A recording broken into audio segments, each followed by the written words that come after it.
of Radio Shock Jocks. The biggest are Opie and Anthony. These people say shocking things that border on offensive in order to entertain their audience. I refuse to sit here and think that radio has to be nice. Why? Why does radio, out of any other medium, have to be nice? We are being now held to a standard where we have to be nice and make people feel good. Go screw! Radio Bad Boys, Opie and Anthony. Controversial radio personalities, Opie and Anthony. Infamous DJs, Opie and Anthony. Talk show radio hosts, Opie and Anthony. Opie and Anthony. Opie and Anthony. Radio Shock Jocks, Opie and Anthony. Opie and Anthony. Shock Jocks, Opie and Anthony. Shock Jocks, Opie and Anthony. Opie and Anthony. Shock Jocks, Opie and Anthony. Opie and Anthony. Tom Brokaw, NBC Nightly News. Wardrobe. Opie and Anthony.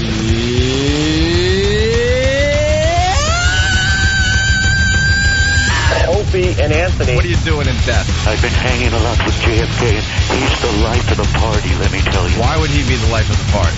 At the party, he's the one that goes around with the Doritos, and he fills his head with salsa. It's time for people to understand these are words. If you don't like them, turn the dial. But enough of this palaver. Let's get the show on the road.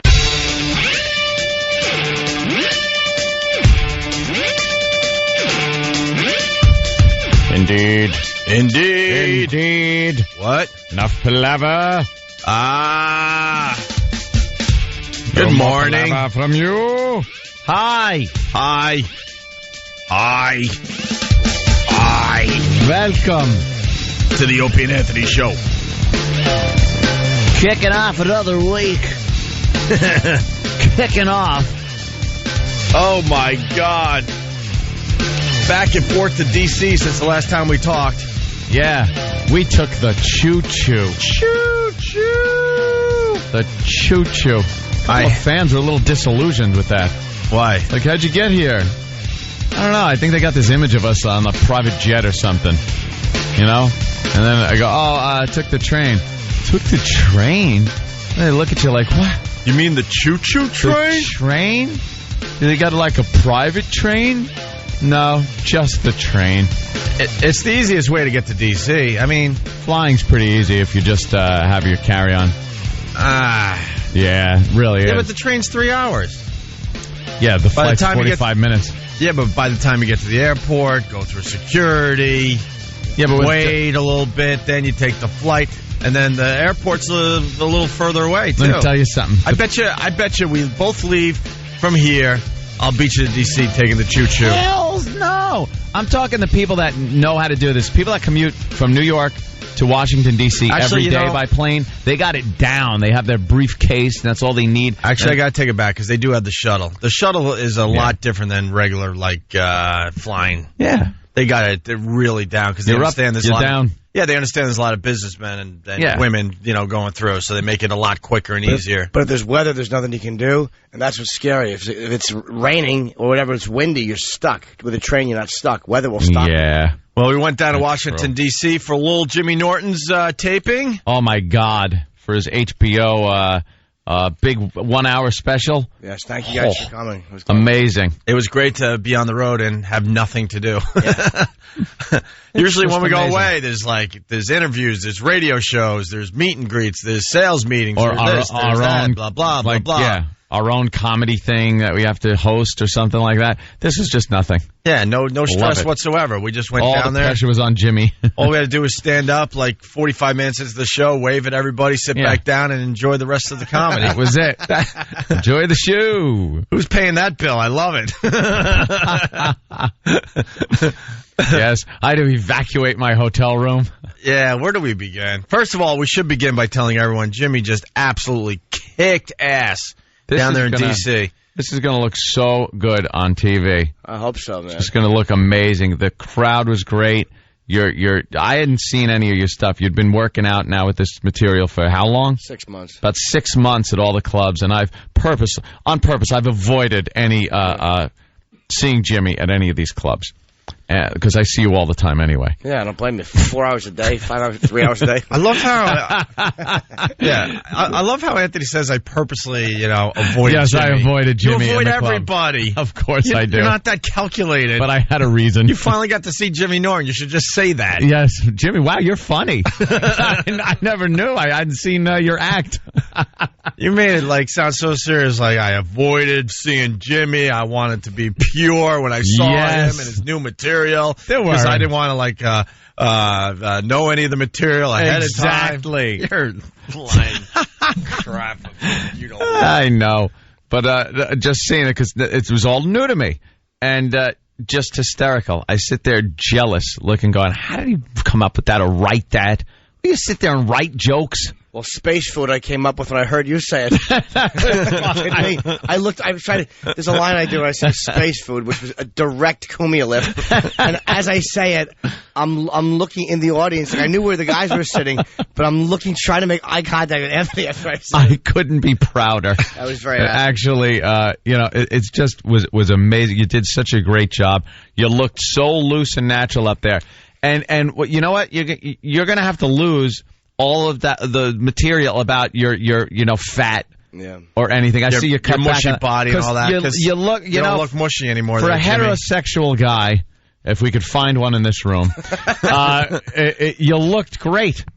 You looked like you were not only just, all right, he's lost some weight, but you actually look in shape on stage. Really? Yeah, your shoulders were wider than your midsection. So you had you had that V shape going. And, you didn't look like a tub of crap out there. It might have been the long black shirt he was wearing, though. I don't know. Whatever it was wearing. The guy's been working out. His arms looked good. You looked great, Jimmy. Thank you. I got to say, my friend Angela at Joseph Abood Clothing, thank you. She made the right choices for me. She said, this is what you should wear. Like a black shirt and just jeans, which is all I wore. I didn't know. Everyone else, I heard Attell wore a blazer, or leather, a suede jacket of some sort. It might not have been a suit jacket. They have to hose him down halfway during the... Yeah, but it was so hot in that theater. I'm like, why would you wear and I know D.L. Hughley shot last night. He probably wore a blazer, and I heard Saget wore a jacket. I couldn't wow. It was perfect. Perfect. Yep. And I had we had two shows, and the first one was good, but I wasn't happy with it. I got a good show there, but it wasn't what I wanted, and I was freaking out. And I mean, I was. What happened was when they see really, because I peeked in the dressing room after that first show, and I saw a scene that looked like an Apocalypse Now. He was breaking the mirrors and cutting himself, and it looked like Martin Sheen in Apocalypse Now in his room. I had, I'd say, a 5 or 10 minute freak. I needed to get it out, and Ope was the one who talked me down of all the people that talked to me, because I know you'd see me the most. Well, I got it. I mean, this is cool for the people that went to the shows down there in D.C. The listeners, by the way, were just amazing for you, Jimmy. Man. And the material was right on. And I was sitting in the audience. We were losing our minds. We thought you were beyond on your game. I mean, we thought you had a perfect performance. So then the first show ends, and everyone leaves the theater. And everyone right away, Jimmy's losing his mind in his dressing room. He's freaking out. And I'm like, where is he? I was like, I'm not going to let my pal do this to himself. He had a great set. Because Ant and I we were like, holy crap. First of all, like, me and, how do we explain it? Ant and I were looking at each other during the whole first show going, we would be fired for that. Fired for that. Fired. We were counting how many times we would be fired off the radio for what you were doing on the stage. And I'm sitting there like, this is so not fair. Like, people have got to understand the whole radio thing. Now, we're just trying to make jokes and entertain people because you can still do it in a theater. Yeah. And these are all listeners to our radio show, hardcore listeners. So Ant and I kept looking fired. And we counted like 10 to 12 jokes that you did on that stage that would get a radio guy fired. I got to say, when you finally do tune in and watch this HBO special, this is cutting edge for HBO.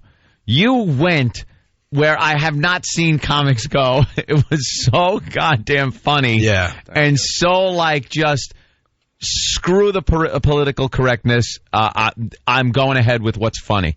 And it was hysterical and just like shocking and really, really funny. So the first show, you knocked it out of the park, absolutely. And Ant and I were, like everyone else in the audience, just blown away.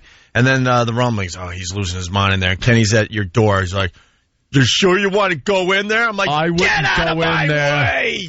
I wouldn't go in there if I were you." Because Jimmy has a way of beating himself up. I'm like, "Not tonight, Jimmy. Not tonight." Well, it was only because it's your big moment, an hour special on HBO, and I've seen you a million times. I've never seen you better on a stage. Well, I had a thing. David told me, he goes, "It's a hot theater. It's an older theater."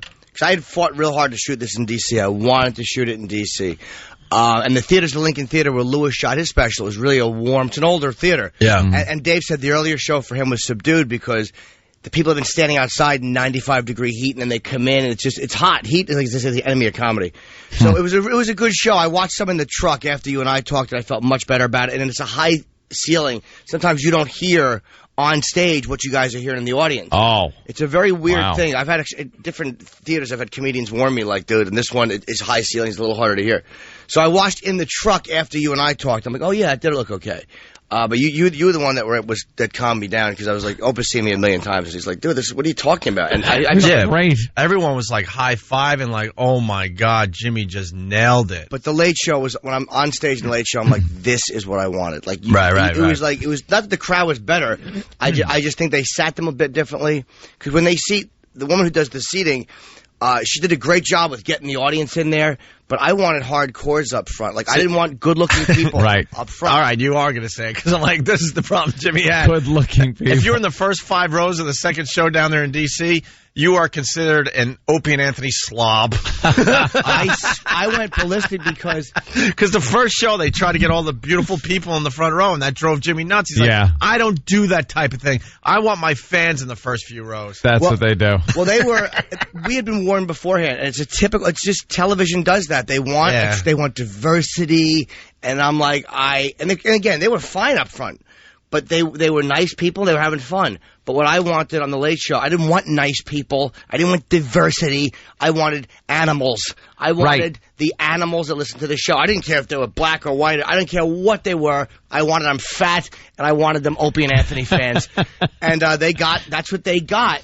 For the Late Show, they were just a bit more of the ones that were probably in the back. For the first show, were up front where I wanted them for the Late Show, and I felt better. Yeah, I'm like, that's the people I want. These messes. I don't want good-looking, beautiful, attractive people. That's not my fan base, man. That's not what, you know. So the Late Show, I felt, is exactly what I wanted. What were you thinking as you were leaving the stage after the second show? I got what I wanted. You were happy. And there was a couple of bits I forgot, but I did an hour and 19. I got to cut it down to like 56. So it's like I did at least 20 minutes. I don't even know what you're going to be. I don't know what you're going to cut out. I know, because it was. Will that be on the DVD, good. The whole set? No, there will be DVD extra, and some of the signing we did in the alley, which is why I wanted you guys there, will be in the extras. And also, a lot of the sets I've been shooting, like bad jokes, things that are bombed, will be in the extras. I don't know what I'm going to cut yet, to be honest with you. A lot of people are asking when it's going to air. I think October. Okay. Yeah, so you had a lot of material, and it's all just funny and just amazing to have that. There are comics that hope they could get 7 minutes, like 7 minutes of good stuff. Yeah. You went an hour and 19 minutes. Your pop culture stuff was amazing. Thanks, man. I love doing that too. It was fun. It's like all, you know. But I'm afraid it's not going to be topical by October, but there was nothing specifically happening today I mentioned. Right. So I'm like, people will still be talking. Well, no, I mean, you hit on some massive stories that'll still, people will want to hear your take on. So the D.C. trip was a success. Anthony had to move hotels. Oh, I had to move hotels. I was enraged. Yeah. Enraged. Well, we stayed at this hotel, and we've been staying there every time we go to D.C. And you know how I've been against going to D.C. For so long?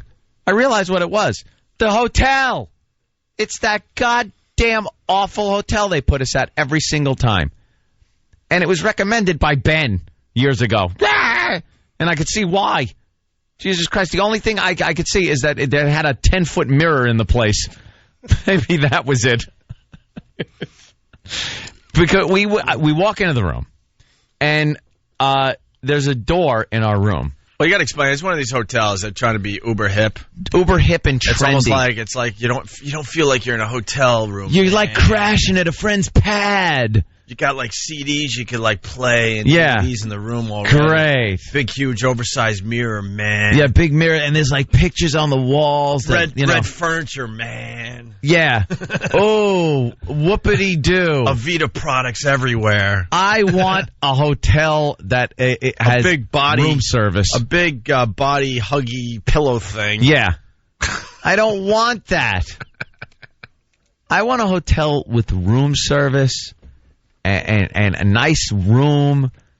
This thing. How about a neighborhood that you can walk around in? Yeah, that you can walk around and that has some stuff in it. Right. Like if you need something, you could go down to the store. This place was in the middle of nothingness. I like to walk around outside the hotel. There was one restaurant that we could go to. Yeah. And thank God, because there's no room service in the stupid hotel. Yeah. Aside from room crap. service. Oh, yeah. There's like barely a pamphlet with like potato chips on it. Well, I ordered coffee and fruit. Just a quick little bite before Jimmy shows, and because I didn't even know you left the hotel until like I saw you Saturday or something. I don't know. Yeah, people think we hang out all the time. We barely know each other at this point. I fled the hotel, and they brought up the coffee. It was the same coffee you could make in your room. In the room. It was disgusting, and it was a fruit plate that was 3 or 4 days old. I called up. I'm like, "You're kidding, right? You're serving this to people?" Oh, the fruit plates I got. That was a new place that we got. Oh, but that wonderful. That's easy compared to what happened to you. Go ahead. I'm sorry. Yeah, we walk into the room, me and my girl and Keith, who is our chaperone. It's like the dating game. And there's a door that's kind of open a little bit in our room. We open this door up, and it's this hidden kitchen. There's a kitchen in the room that has rat traps on the floor. A good, I'll be honest, I'm not going to exaggerate, about a 1/4 inch of dust on the floor. Big, dusty, like tumbleweeds. And everything in this little kitchen room is covered with this dust. Like brown crap dripping from the walls.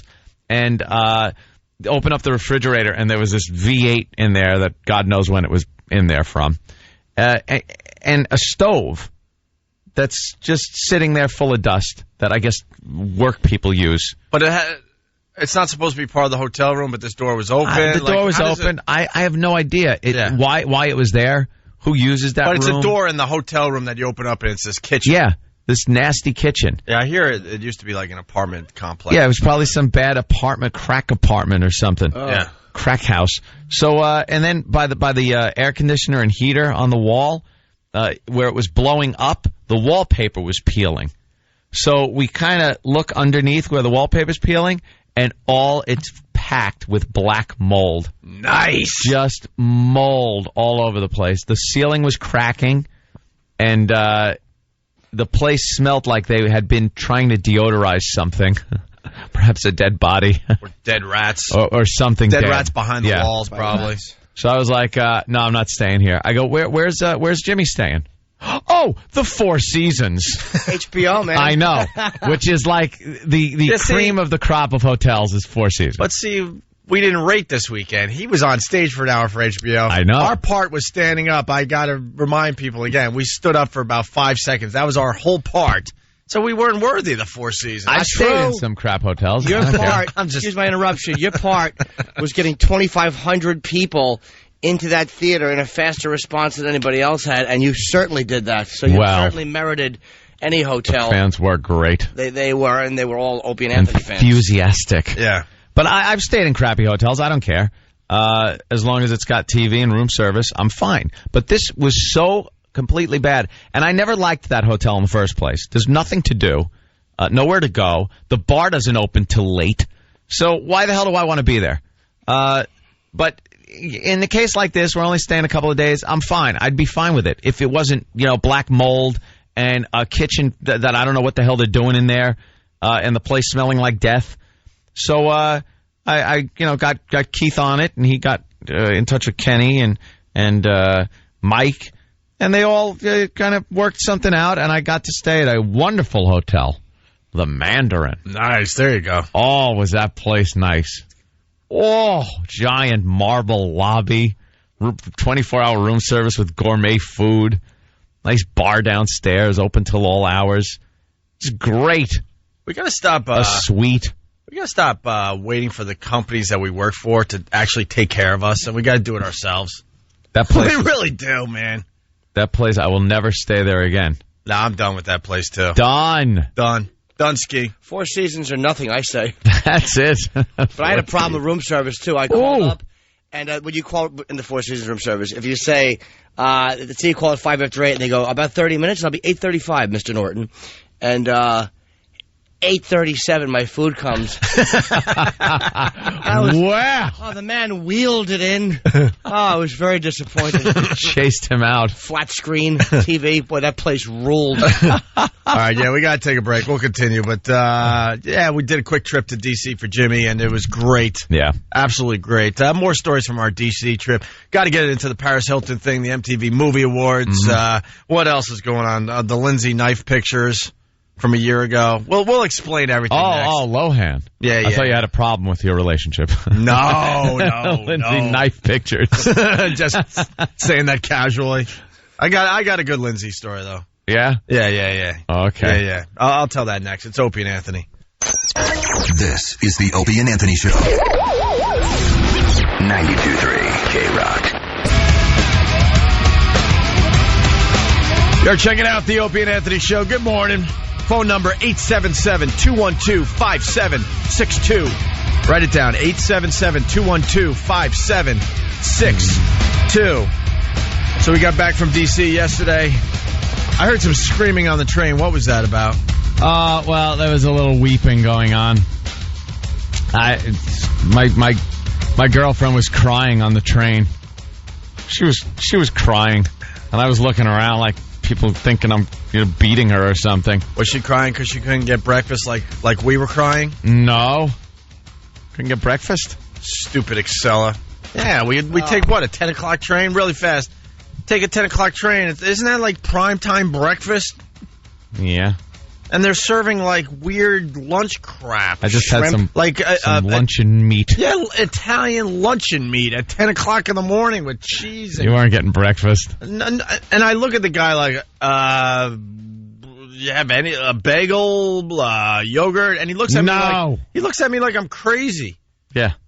Well, I am, but I mean, I was just asking for breakfast at that moment in time. What do you think it is? An airplane? And then they had like a whatever. They had a pasta dish. It's 10 o'clock in the morning. What are you doing? Yeah. Give me some eggs. They have one thing. Give me a bagel. They have one thing. They hand out their menu like it's a big thing. Right. Whatever. You're on a train. So anyway, I'm sorry. So I heard some screaming. I want to know what that was about. Well, screaming. It was, just some weeping. A little weeping. Well, thanks to Than, I had gotten hooked on Lost. Now, I didn't mention this because I just said I've been watching DVDs. I've been doing a marathon. If you noticed over the past couple of weeks, I've been talking about, I've been doing a marathon of a TV show. I never mentioned Lost because I know our stupid listeners would have just done nothing but pop spoilers up in front of me. So, but it was Lost.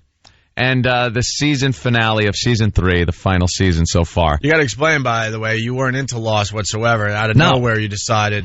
No, Than gave me season 1. And you got hooked. And I watched it. The pilot episode was great. And then, you just got hooked. I was completely hooked watching upwards of 10 episodes a night. I get home, and me and my girlfriend would do nothing but watch until it felt like I was arc welding with the goggles on. Yeah. Is it an hour show? Felt like, they time out to like 43 minutes without the commercials, which is great. Who the hell? As I'm watching Lost on DVD, I'm saying, who the hell could watch this once a week with commercials? Because the show will end, and it'll be like, and you'll see Lost, and go, up next one. I'm not going to sit there and wait a week to find out what happens, and then have to sit through commercials to find out what happens.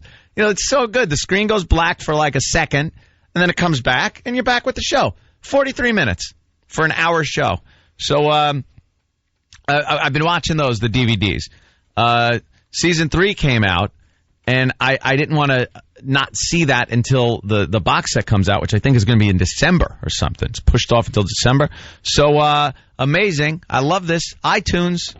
Goddamn iTunes. You just go there and download the entire season on iTunes.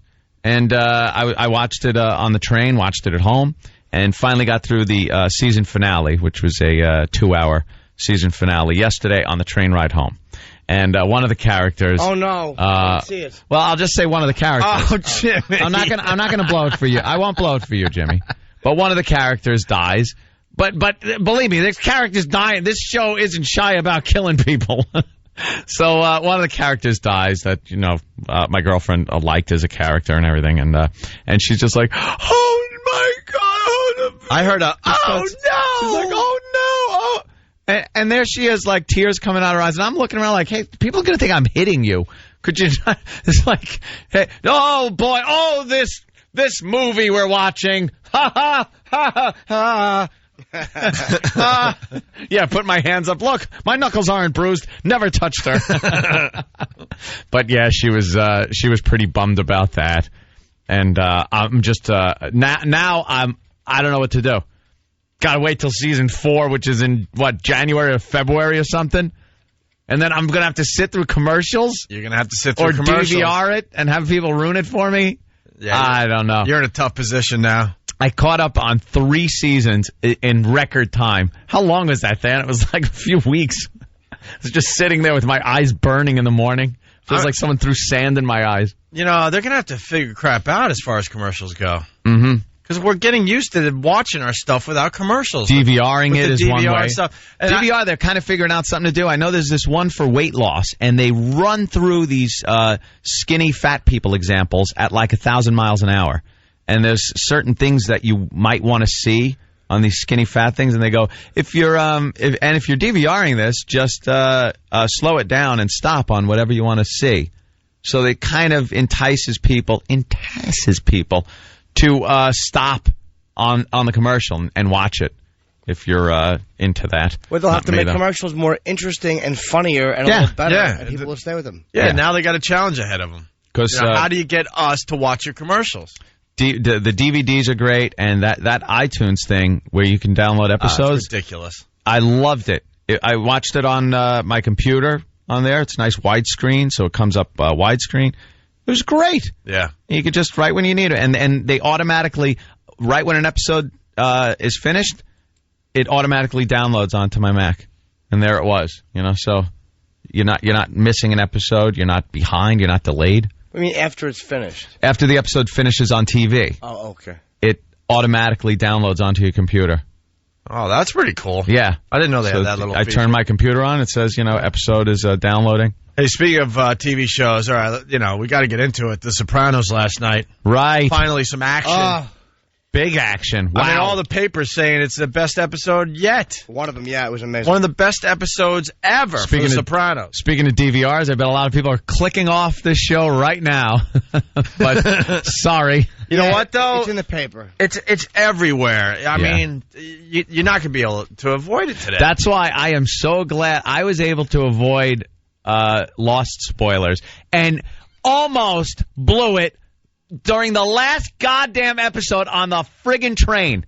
That stupid conductor comes by, and we're watching the final episode. I hated that guy. And he goes, oh, what you watching, Lost? We're like, yeah. He goes, oh, all my friends are watching that. What they're saying is that they're on a spaceship or something. Like they're all aliens. I heard that. And I didn't know. You know something? This show could go anywhere, so I have no clue or anything like that. And I turn and I go, you stupid idiot. I go, you are an ass. I go, you see we're watching the last episode here. Why would you tell me anything about it? Yeah, shut up and just serve us our deli meats at 10 in the morning. I go, you know how I hope it ends? I said, I hope it ends with a conductor being thrown off a train. He did say that. Dude, I was egging him on. You guys couldn't hear me. Oh, and then Jimmy's egging him on? I'm like, yeah, but they were just trying to find out about, like, what do you think happened? And I was just trying to get him to keep talking like he was being funny and interesting. I said, I hope it ends like the Indiana Jones in the hot air balloon, the dirigible scene. Yeah. No ticket. Just throw him off the train. Like, why the hell would you do that? It's like, oh, Lost? Well, let me tell you what everyone's saying about it. You jack off. I'm trying to watch the damn thing. And then Anthony goes, well, maybe I could just turn it off and not watch this. I could watch the conductor. Yeah, I could just watch the conductor. I was so pissed at this idiot. Yeah, no one liked him. It's like instead of Jimmy's egging him on. Yeah, so what happened? Yeah, no, I wanted to know what happened because they're watching it. I'm like, shut up, Jimmy. I'm trying to get him to talk. What an ass. Instead of talking about Lost, why don't you go back there and find us all bagels? Yeah, find something that's morning food. You kook. Morning food, lunatic. He's a lunatic. I think that Acela affects your brain. Oh, and he was so happy to be able to tell everyone that there was no breakfast food and there was just Italian deli meats for everybody. Oh, C. Everett Koop. Oh, he was so happy. So happy. That conductor was one of those guys. 6 cents? You know, he's dead. Ah, hey, thanks. Thanks for nothing.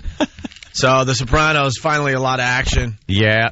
And we got, what, 1 episode left. And I got to say, there's one part, again, if you haven't seen it or you don't want to know, turn the radio off for a minute. But there's this Bobby Bacala, which, again, it's in the Post. Buckman, of course, shows a picture and it goes, bye-bye Bacala. So it's a good spoiler. Yeah. Jerk off. Yep. He gets shot while he's buying trains. Aw, buying little choo-choo trains. Oh, his little fat hands. He's holding a train. And it was such a well-shot, good scene. Yeah. And one part of this is what annoys me about Buckman. There's one part of it where Dr. Melfi, like, enough with her. Oh. She I hate the Melfi scenes. Tells Tony she doesn't want to treat him anymore. And this jackass, Adam Buckman, who I just think stinks, he goes, the loss of 2 of the show's most popular characters was shocking enough. But just as stunning and possibly more significant was Dr. Melfi's decision to cease treating Tony. No, that wasn't stunning. No one cares. It got to the point where no one cared about Tony going in to see Melfi anymore. At the beginning of the show, it was relevant. It was kind of interesting. It was part of his mental illness thing. But that kind of thing went away. It was more about the crime family. Like the first season of The Sopranos, if you watch, it was, and I remember the posters that were out. For the show. It was, if one family doesn't kill him, the other will. That was like their catchphrase because it was a lot of his mob family and then his own family and him dealing with both of them. And it kind of, him going to the shrink was part of it, but then it kind of got to the point where people were interested in the mob aspect of it. They wanted more mob action than they did him dealing with his personal family life, and the shrink. So Melfi was irrelevant, seasons ago. Who cared? It got to the point where they would. All of a sudden the scene would change from some, cool action scene or suspense, and he's sitting in Melfi's office, and you could hear the collective, or a little of this. Boring. Boring. Boring. Or the other Homer clip. My favorite. No. Oh, I don't have that. Ant's got that. But boring. She stinks. It just, who cared at that point? Enough. So how do you think The Sopranos is going to end? This sucks. There it is. I told you. How do you think it ends next week? I think they're going to have a complete surprise. What happened was Phil Leotardo, played by the great Frank Vincent, who I heard is calling in today. Yeah, he's calling in at 8 o'clock, our buddy Frank Vincent. Declared war on The Sopranos. Yep. And wants them gone, declared war to get rid of him because he's a hardcore new guy. He's not like the old stupid John who died of cancer. He's angry. He was in prison for a lot of time. This guy just wants control everything. Wants it done. Wants Tony done. So they shot Silvio. Silvio got capped. He's in a coma. Bobby Bacala's dead. With the little train in his hand. Oh, little fat hands. Choo-choo. With his fat hands. He just wanted to buy a choo-choo. And he's commenting on the train like, I'm gonna go for it. And then he falls knocks the display apart. Yeah. Oh, God. Well, what happened is Tony's people tried to kill Frank Vincent first. Yeah. They heard the hit was on. And they shot the wrong person. They shot Miss Gumar. Gumar. And her father. Mm-hmm. And it was really good, man. So the war is on, yeah. And Tony's holed up now with a gun. I think what's going to happen is he's going to call for an escort, and it's going to be a male, and he's going to be surprised and intrigued. And that's going to have the scene where you're going to see, like, the escort sitting there and just the top of Tony's head moving. and you're going to hear the escort going, "I knew you'd like it, Daddy," and that's just going to be the end. It's not going to know what's going to happen. That's my idea of the end. And then they play "It's Raining Men" as the credits roll. Something completely unexpected. No resolution. How great would that be? No resolution, nothing. Just a homosexual experience from the crime boss. And AJ's talking in like all of a sudden like black ghetto slang, like, "Yo, what's up, Matt?" And without any explanation, Meadow becomes like some type of a stripper, and she's 40. That's what happens. She's 40. You think there's going to be a resolution? Or you think they're going to leave us hanging? They can't leave it hanging. They won't leave it hanging. Unless they want to make a movie. Yeah. If they want to make a movie, then Tony can't be killed. I say either two things happen. Tony gets whacked out, or he turns states. I'm going to go with something that might be pretty obvious. I'm going to say AJ kills Tony. That's a little too... that's hokey. Yeah, I understand. That's a little hokey. He thinks he's well protected in the Safeway house and all that, and all of a sudden someone that he trusted kills him. Yeah. I'm going to go with AJ. I say Paulie Walnuts. Yeah, it could be Paulie. He was dealing with the Brooklyn family at one point. He was dealing with them, doing some stuff. Nothing against Tony and those guys, but he was doing something behind the thing. And when word got out that Phil Leotardo was going to be whacked, all of a sudden he turned up nowhere. So maybe it was Paulie Walnuts who warned him. That's just my take on it. You know he's going to sing because it's called The Sopranos. That's what's going to happen. They're all just going to sing. The end. By the way, I know we're talking about The Sopranos. How funny is it that Roger Clemens is third? Where's my Susan Waldman? Oh, Roger Clemens is injured. He hasn't played one goddamn game with the Yankees, and he's injured. He was playing with, I think he had a warm-up with the Toledo Maple Trees. And, maple Trees. That was his latest, warm-up to get back on the Yankees. And now what, he's out for 2 weeks? Yeah. He's out for 2 weeks. He's injured. How great is this? They're going to do all kinds of, MRIs on his groin area. Apparently he hurt his groin. A tired groin, they call it. A tired groin. Well, he's sleepy. He's an older guy. His sack is probably getting in the way as he's trying to, Oh, when he pitches, it spins around like 5 times, unravels. Got to tape that bad boy down. Tape it down. You get like a ace bandage it to your leg or something. I'm just talking about, the... yeah, a little gravity. Yeah, there you go. A little Turkish... like warm Turkish taffy. Right. I was happy to see them win last night, too. I was rooting against them. An A-bomb from A-Rod. But my girlfriend's not a baseball fan, but I'm like, I kind of hope that A-Rod beats him with a home run, just because he's been getting killed in the media. Yeah, as much as I don't like A-Rod, and he's a dirty mariner until the day he dies, as far as I'm concerned. But, the scum, the post, that those just filth bags are just, Yeah, he pulled it out. Yeah. But there you go. Clemens is injured for 2 weeks. Very injured. And I couldn't be happier being a Mets fan. He's getting them all right. It's going to be great. People are disappointed. Roger Clemens has a tired groin. A tired groin. This is unbelievable. George Steinbrenner is examining his tired groin in his box. Tired groin. The excitement on the bench. Georgie Posada is getting Bengay. He's going to massage the area. Roger Clemens is in George's box, and Roger Clemens is coming back. Oh, my goodness gracious. Of all the dramatic things I've ever seen, Roger Clemens standing right in... Ever. He's just standing in a friggin' box. Of all the dramatic things I've ever seen, this doesn't weigh in the top 350. It's a guy in a box waving at people. Waving. Oh, my goodness gracious. He's acting like Hitler turned up in Rockaway. What's the matter with you, stupid? Yeah, it's not too dramatic. He might be able to squeak out 10 wins for the Yankees this year if he's lucky. He fixes his tired groin. Tired groin. If all of a sudden, like, Clemens jogged out of the dugout in uniform and pitched. That would be amazing. That's be like, wow, who saw this coming? I would even have to applaud that one. But oh my God, who's taking him out? It's Roger Clemens.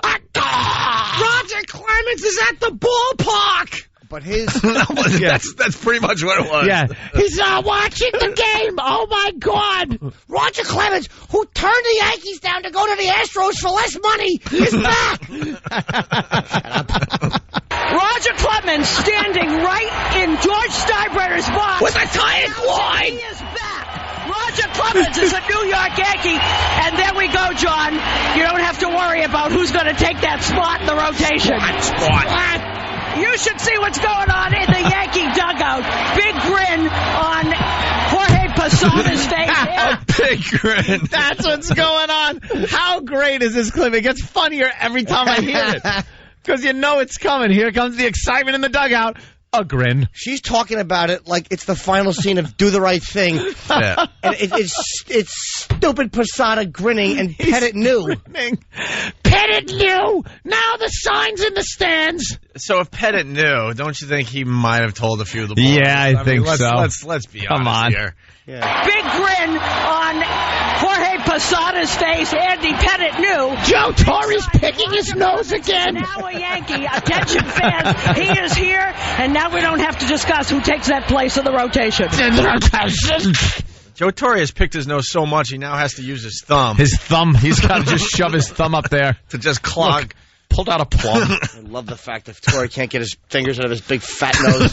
Good boy, Joe. When he goes out to the mound to replace the pitcher, he takes the ball from him and shoves it up his nose. Wow. Joe Torre shoving a baseball up his nose. It's crazy. Posada's he's handing Joe Torre a Kleenex. He's got to use a whole box.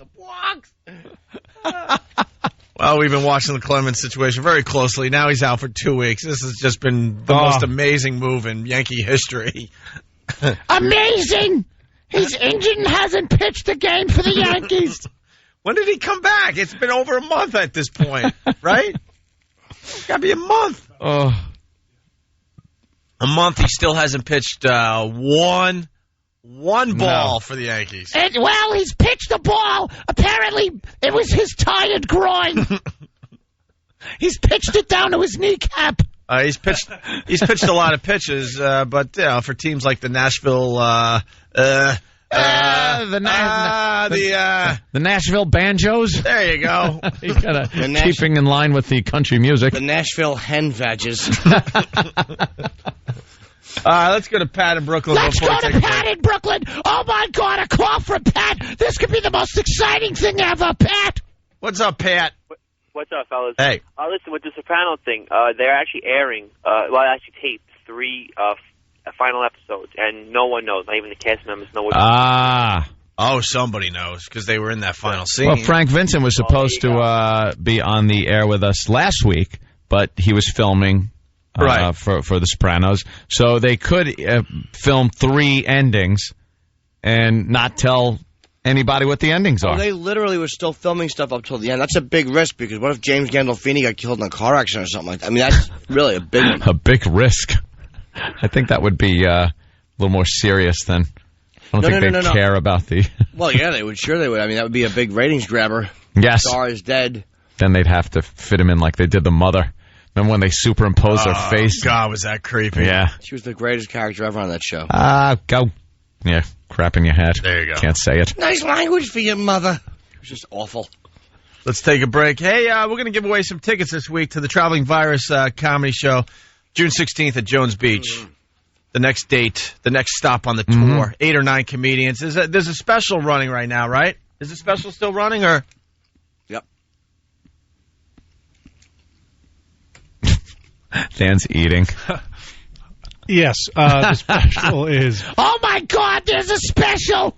Well, people are looking forward to the show June 16th at Jones Beach through Ticketmaster, and the special is? 4 mezzanine tickets for $69. That is a deal, my friends. And go to Virus Tour on MySpace for all the info, the lineups, and all the fun that's going to be had this summer as we tour the country doing our comedy show. Yes. All right.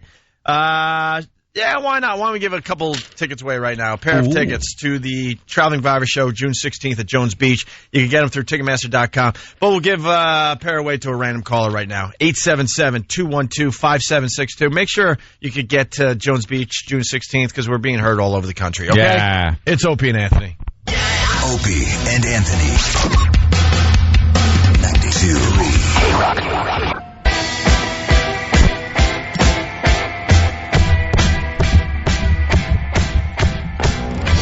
He's playing the microphone. It's the Opie and Anthony Show.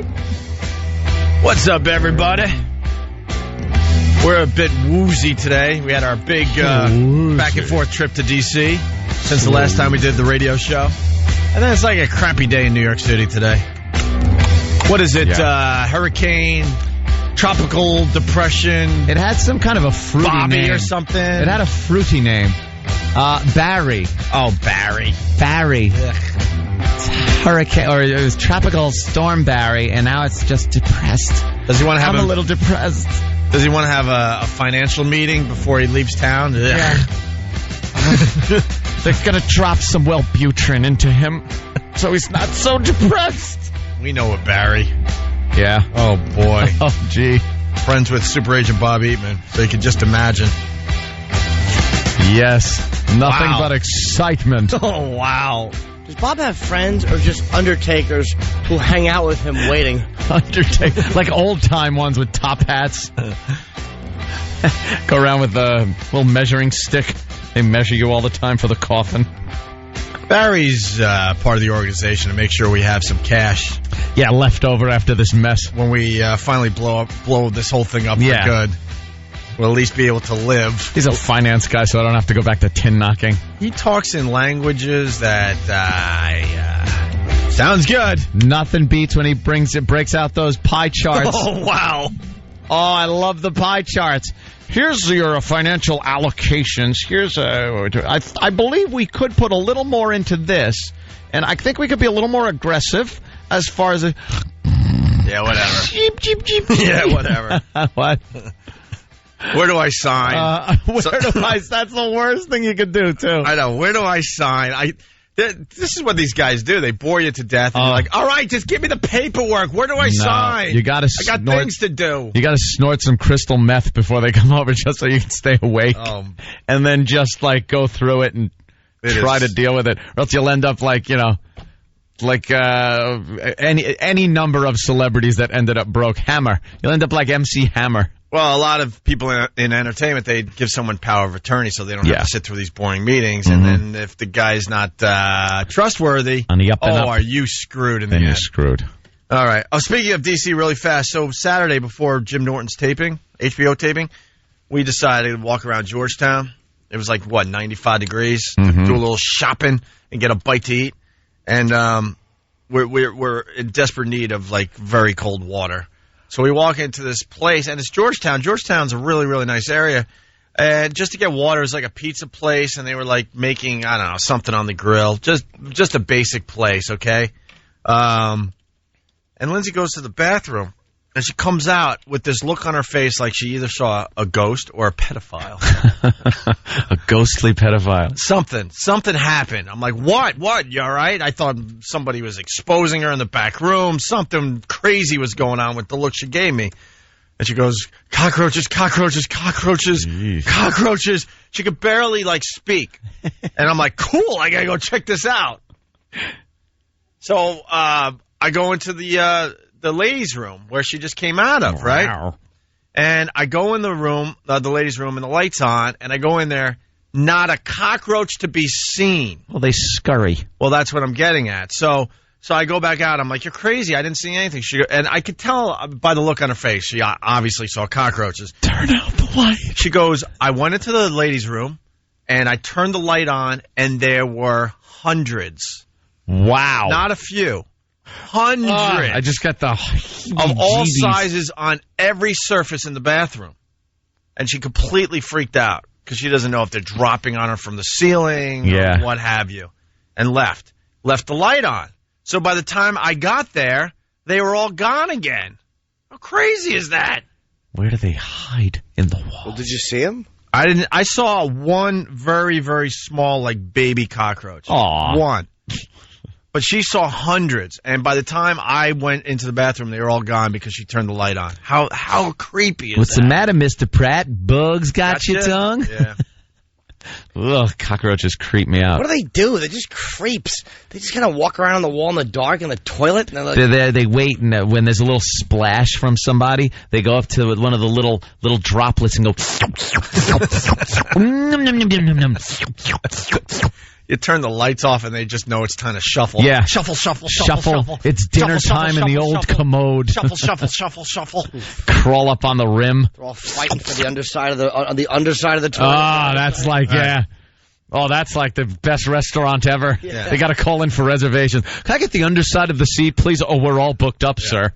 And then the light goes on, and they shuffle back into hiding. Scurry. Shuffle. Scurry away. Shuffle.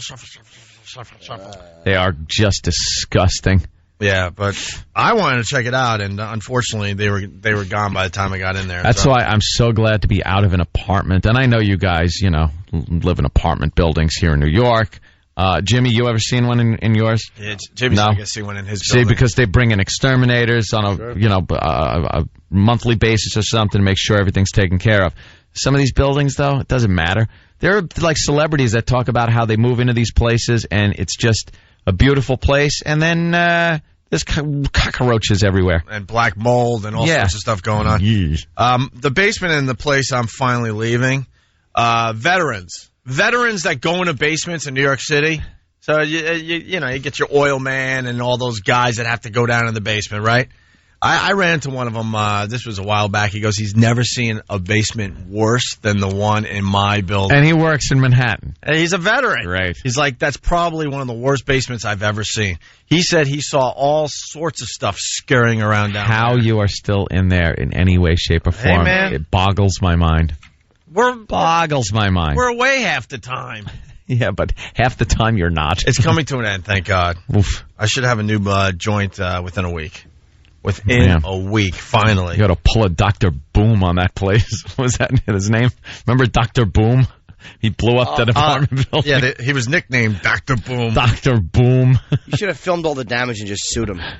Just the guys renting me and sue everyone. Anyway. Hey, MTV Movie Awards. Sarah Silverman did a good job last night, huh? Did she? She did a good job. And I don't know what's up with MTV, but I applaud them. No, you don't. They made sure that there was a lot of cursing and stuff because the show was live. Really? I think they strategically did that to get people talking today. Cursing like... Well, last year I don't think it was live, and by the time everyone saw it, they already knew all the highlights. Yep, that's ruining their award shows. That's the age we live in now. You can't tape stuff. They're too afraid that somebody's going to say something, it's going to be offensive, and they're going to get some kind of a problem. But if you tape something and someone says anything outrageous, it hits the internet immediately. So by the time you actually see the movie awards, there's no surprises, and you're like, why am I watching this crap? Everyone knows who won because they print those, and then there's no surprises. So MTV went live last night, and Sarah Silverman did a very good job hosting, and everybody was cursing. What kind of curses? Everything. Did the S get dropped? All of them. F?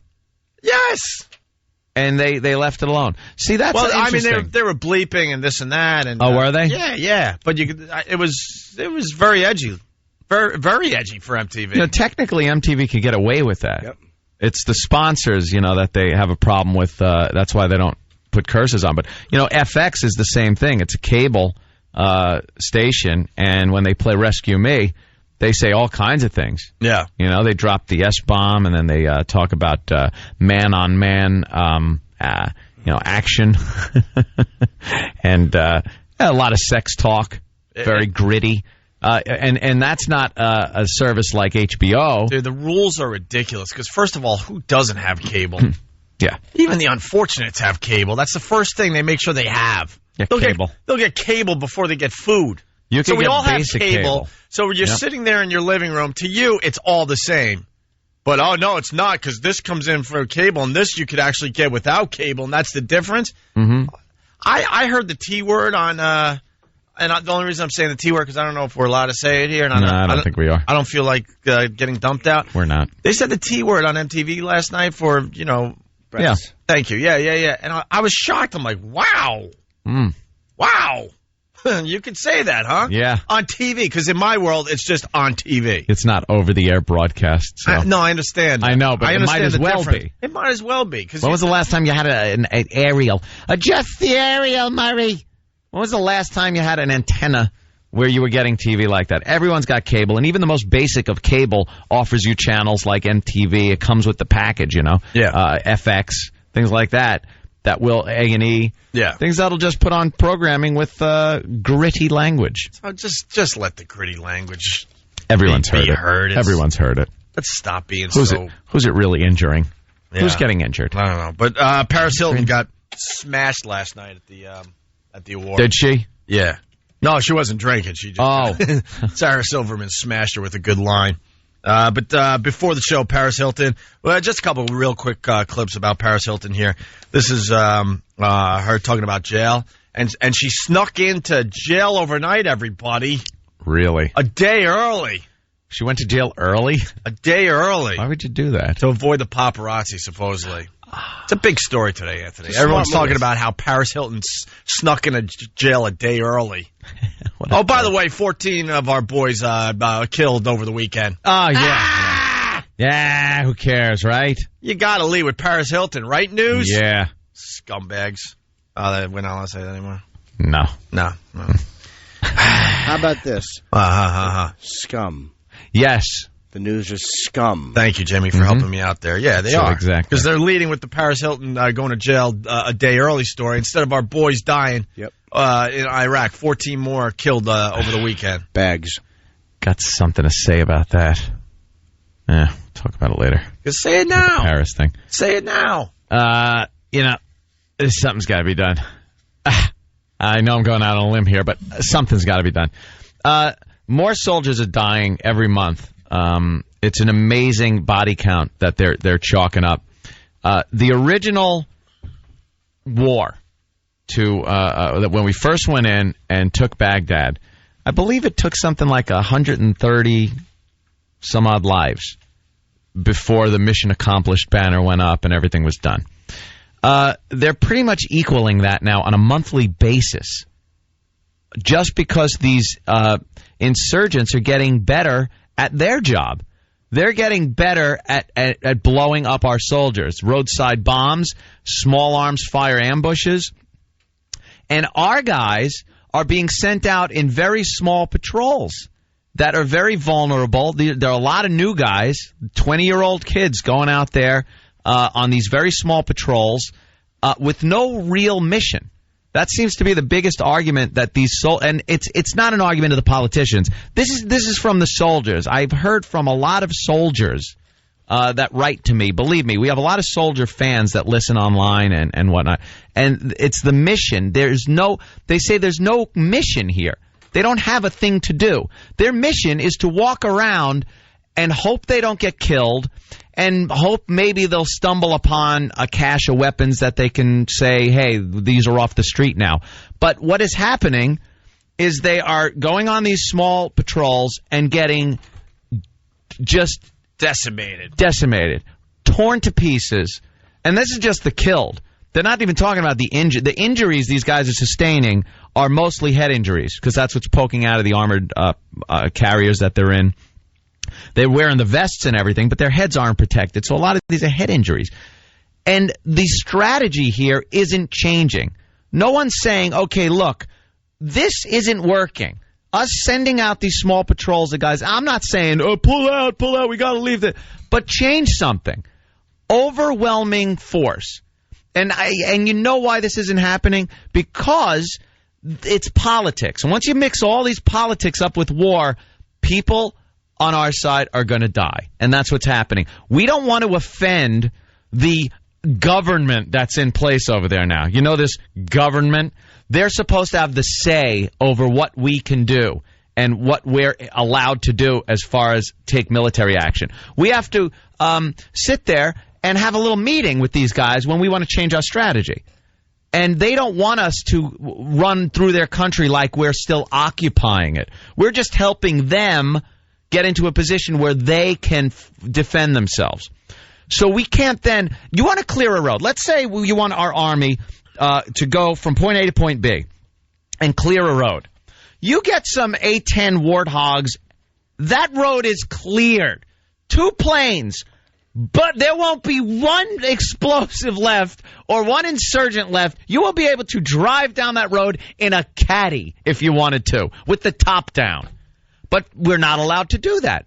You never hear about this massive air cover anymore in Iraq because we're not allowed to do that because the government over there won't allow us to do that. So they stay with the same strategy, small patrols, which are just getting chewed apart, more and more people every single month, and it's not going to stop until the strategy changes. Yep. And it's disgusting me. It's disgusting. Why can't this idiot in charge change the policy and tell these people over there in Iraq that are supposedly leading the country, look, we have to do this for self-preservation. Colin had the best line about it. He said, we're trying to fight a polite war. And it's the same way we got beat up in Vietnam. Same way you're going to get beat up here. Stop being... Either you're going to do it or just don't do it. War's ugly. Overwhelming force. That's what you need to win a war. Oh, we can't tell the insurgents from the civilians. Martial law, curfews, shoot on sight, things like that. That's how you win a war. That's how you get the insurgency down. Raids with massive amounts of people. Don't send out patrols of 4 20-year-olds and a lieutenant. They're going to get killed. That's what's happening. It's disgusting. That's what's happening. That's my take on the whole thing. The strategy has to change over there. And with a lame duck in there, Bush wasn't doing anything anyway, but he's a lame duck now, so we can just look forward to another, until January. Probably another 1,000. Yeah. Probably another 1,000 dead. There's already over 3,500, 3,700 dead, uncounted, wounded. I mean, and believe me, I don't care what happens to the Iraqis over there. Civilian, military, insurgents. I don't care about the Iraqi people over there. They weren't rising up for their own freedom in the first place. So the only way that happens is when a people get so oppressed that they say we have to change the way we're living, and they rise up against their government. You can't go in there and change people and want them to have freedom. That's old news. But what we can do is do this the way it's supposed to be done, with overwhelming force. Get it done as quickly and painlessly for our side as possible. That's it. Go in. Overwhelming force. Well, I guess this Paris Hilton clip doesn't really matter anymore. Well, you know why? Because the news ain't talking about it. No one else is talking about it. So, yeah, we talk about that first, and now we'll go into yada-da-da-da-da-do-do-do-do. Entertainment news. Paris Hilton going to jail. That's what frustrates me, and they call us just dopey. They call us dopey shock jocks. We're shock jocks. The news calls us dopey shock jocks, but they're leading with Paris Hilton going to jail a day early today, and the Lindsay Lohan pictures that came out, which are, by the way, a year old. Putting a knife to her girlfriend's throat. They're partying, just fooling around with knives. Who doesn't have dopey pictures? You know what? Yourselves doing when stupid you're partying, things. you just do dumb stuff. Mm-hmm. But they're acting like, oh my, you're not going to believe the pictures of Lindsay Lohan and what she was doing. Yeah. And every person between the ages of, 16 to all the way up to 60 are like, yep, that's what happens when you're partying. Yeah.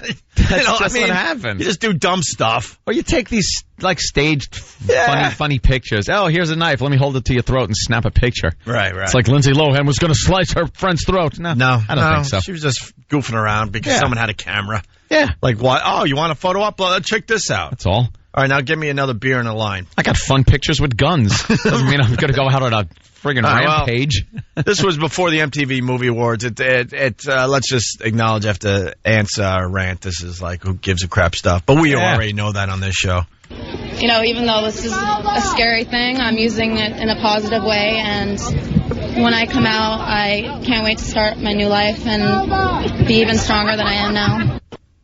Even stronger than I am now. start her new life. How long is she in for? 7, 8 years? How long? 23 days. Oh, but, 23 days. But she could be out in a week if she's good. Yeah. She's acting like she's Mandela. I know. She's going to start a movement. No, you're going away for... I'm going to guess she's in there for 10 days. If she's lucky, she'll get roof tarring detail and be able to do the taxes for all the all the guards. Very good. Get some beers. Or maybe Wolf will hit on her in the shower, and she'll have to fight him in the yard and go see English up at the top of the steps. Let's go to Steve in Jersey. Steve. How you doing? I'm a 2-time Iraq vet, and I just wanted to say that you took the words right out of my mouth. Thank you. 2-time vet, right? Yeah. Jesus, man. They're Thank you just very not much. doing it right. It's too politicized right now. There's too much politics being played, and politics and war never work. Doesn't work. They're saying, listen to your goddamn generals on the ground. They need more guys and more force and less rules. They can't be listening to this fake Iraqi government. And it is fake. Stop it. They can't get along with each other. There's civil war going on over there. And we're listening to them as to what we should or shouldn't do as far as our own soldiers go. Movement. 4 guys going out on a patrol is not an overwhelming show of force. It's a suicide mission. All right, Steve. Annoying. Thank you, Steve. God bless you, Steve. No, thank you. You took the words out of my mouth once again. I appreciate it. All right, Steve. Take care. And then Sarah Silverman just smashed Paris Hilton, and she had to sit there in the audience and take it. Oh, man, was she just angry. Was she angry, too? She couldn't take a joke? Oh, wow, was she angry. And then she kind of tried to, smile through it. This is the line from last night's MTV Movie Awards. In a couple of days, Paris Hilton is going to jail. Wow.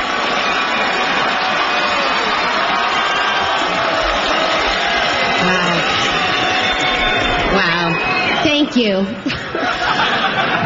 The judge says that it's going to be a no-frills thing, and that is ridiculous. She is totally going to get special treatment. As a matter of fact, I heard that to make her feel more comfortable in prison, the guards are going to paint the bars to look like penises. That's not bad. I think it's wrong, too. I just worry that she's going to break her teeth on those things. Anyway. Nicholson's there? Yeah. Oh, yeah, Nicholson was just a babbling ass. He got up there, yeah, if we could get his... people hinted that he was on something, man. Where was this shot? I don't even know. Probably L.A., yeah. It looked like it was L.A., I guess. So there you go. Sarah's smashing her. And then they showed a shot of Paris in the audience, and she was not happy. It's like, whatever, dude. Take it. Exactly. You're just a rich kid. Up. You did nothing. Right. Except the good Believe me, movie. I think she's going to have more problems in prison than she is at the MTV Movie Awards. I think she might have a little problem. Is she going to be in private or something? Like, they should. Is she going to have to shower in a public, No. No? No way. Could you just say she is? Because that's kind of really hot to think, those big prison showers and just there and you're just seeing her completely naked. The tough prison babe. Trying to wash her hair. She's got soap in her eyes and then the tough prison babe comes over. Hey. Someone watches the door. Someone turns the lights off. Yeah. The guard all of a sudden, somebody walks in, the guard looks, nods, and leaves. Oh, you're like, oh, no, here it comes. Yeah, baby. Here it comes. The water shuts off. She's like, oh, what? Where's the water shut off? She's still got soap in her eyes. And then she's just getting groped. Nice. Who doesn't like a good prison babe flex? And scene. There's the reaction for Jimmy. She's not too happy. She looks good, though. She's getting a little... Why did her she going have to jail? Maybe she showed up there to throw the paparazzi off. Why am I speculating? Right. She showed up there to get award show to throw the paparazzi off. No. So they wouldn't think she was going to jail. I'm saying no one would think that right after that she's going right to jail. Oh, that was where the after party was. Jail. She has a lovely neck, though. I'd like to kiss it. She's got a very slender neck. She's wonderful. Gets snapped out like a chicken. I just want to kiss it. She's starting to look a lot more like her mom these days. Is she? A little long in the tooth. All that partying starting to take its toll on Wait till prison life gets a hold of her. Here comes Kenny. What's up, Kenny? Hi, Ken. No, I heard on 1010's Win News the big thing. 10's Win News. Yeah. The big thing is like $500,000 to the paparazzi to get a picture of her in her prison garb. Oh, yeah? $500,000? Yeah. Wow, one of the guards are going to snap that. Yeah. Little cell phone, it's done. Huh? Yeah. Should have just posed with somebody. Yeah, she probably will. She'll go in the yard. She's all about that crap. Can I point something out, too? Because after your little verbal flub made me think real quick. I was at Morton's last night having a fine meal, and the maitre d' comes over, and he goes, dude, I got to say I'm a big fan. My favorite Opie and Anthony moment, he's a big fan of the show, was when Voss was on one time, and he was talking about some woman getting an operation, and he goes, is it called a hysterectomy? I've been laughing about that since last night. What a dummy Rich Voss is. Hysterectomy. Oh, he's as stupid as he could possibly be as a man. I think Voss is coming in Friday, so... Oh, thank God. Oh, the fun will ensue on Friday. All right, yeah, we got to take a break, sure. Verbal faux pas. We'll figure out what else is going on in America today. Also, I Steve from Bayshore. What does Kenny sip Novocaine instead of coffee in the morning? What's wrong with you, Kenny? 10's Win News. He had a long weekend taking care of Jimmy down there in D.C. He just doesn't know where to put his S's, that's all. Yeah. It's cute. Yeah. He's stupid. I think we're going to be looking at girly magazines next. Girly magazines, like nudes. We gave the guys a little project. Yeah, a little homework assignment. We forced them to look at the magazines women look at. Oh, not girl. Well, because I thought you meant girly magazine, like a nude magazine, like Swank. No, we forced them to pick up a copy of Cosmopolitan, Woman's Home Journal, all that crap. Mm-hmm. Marie Claire or Marie Claire. What is that? I don't know. And Us Weekly, all those dumb magazines that the women just love gobbling up. And we told them to bring a interesting article to the show. Oh, all right. Well, what do they find interesting about those magazines? We're going to find out next, You know, I mean, we've all seen it on the You've newsstand. thumbed through it in like a doctor's office, maybe. There's just nothing but that crap laying there. 7 great positions for great sex. How to keep your man happy. How to keep your man happy in the bedroom. All that dumb stuff. Working on a budget. Keeping your house working on a budget. Budget. Is it 1955? So the guys all have picked out their favorite article that they found over the weekend. Okay? Great. We'll do that next. It's Opie and Anthony. This is the Opie and Anthony Show. 92.3 K-Rock. How great is that, huh? That just petrified me, by the way. It's the Opie and Anthony Show. I say things sometimes, and then because I'm commenting on the television behind me. So when I turn and watch it, I can't see you.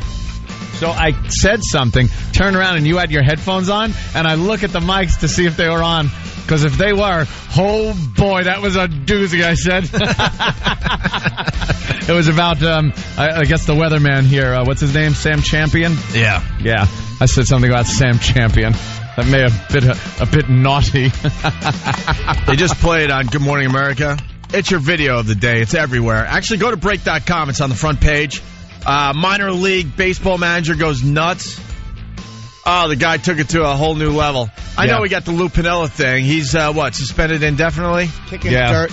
Like Billy Martin and Earl Weaver did that for years. He kicked dirt on the umpire, but I think Lou bumped him, and once you bump the umpire, you are finished. You're out. Earl Weaver used to turn his cap around backwards, because if the brim of your cap touched the umpire, you were done. Yeah, they turn it around and get right so you could get closer to their face and just yell at them. Yeah, so Lou Piniella's been getting a lot of attention, but now we got this minor league baseball manager going nuts, and they're showing it all over the TV today.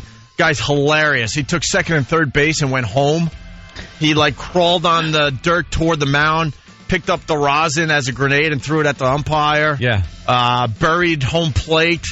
Completely. It just goes on and on. It's on break.com, getting a lot of attention today. That's just an ass. And dumb Diane Sawyer played on Good Morning America, and then she looks at the camera all confused, like, who would do that?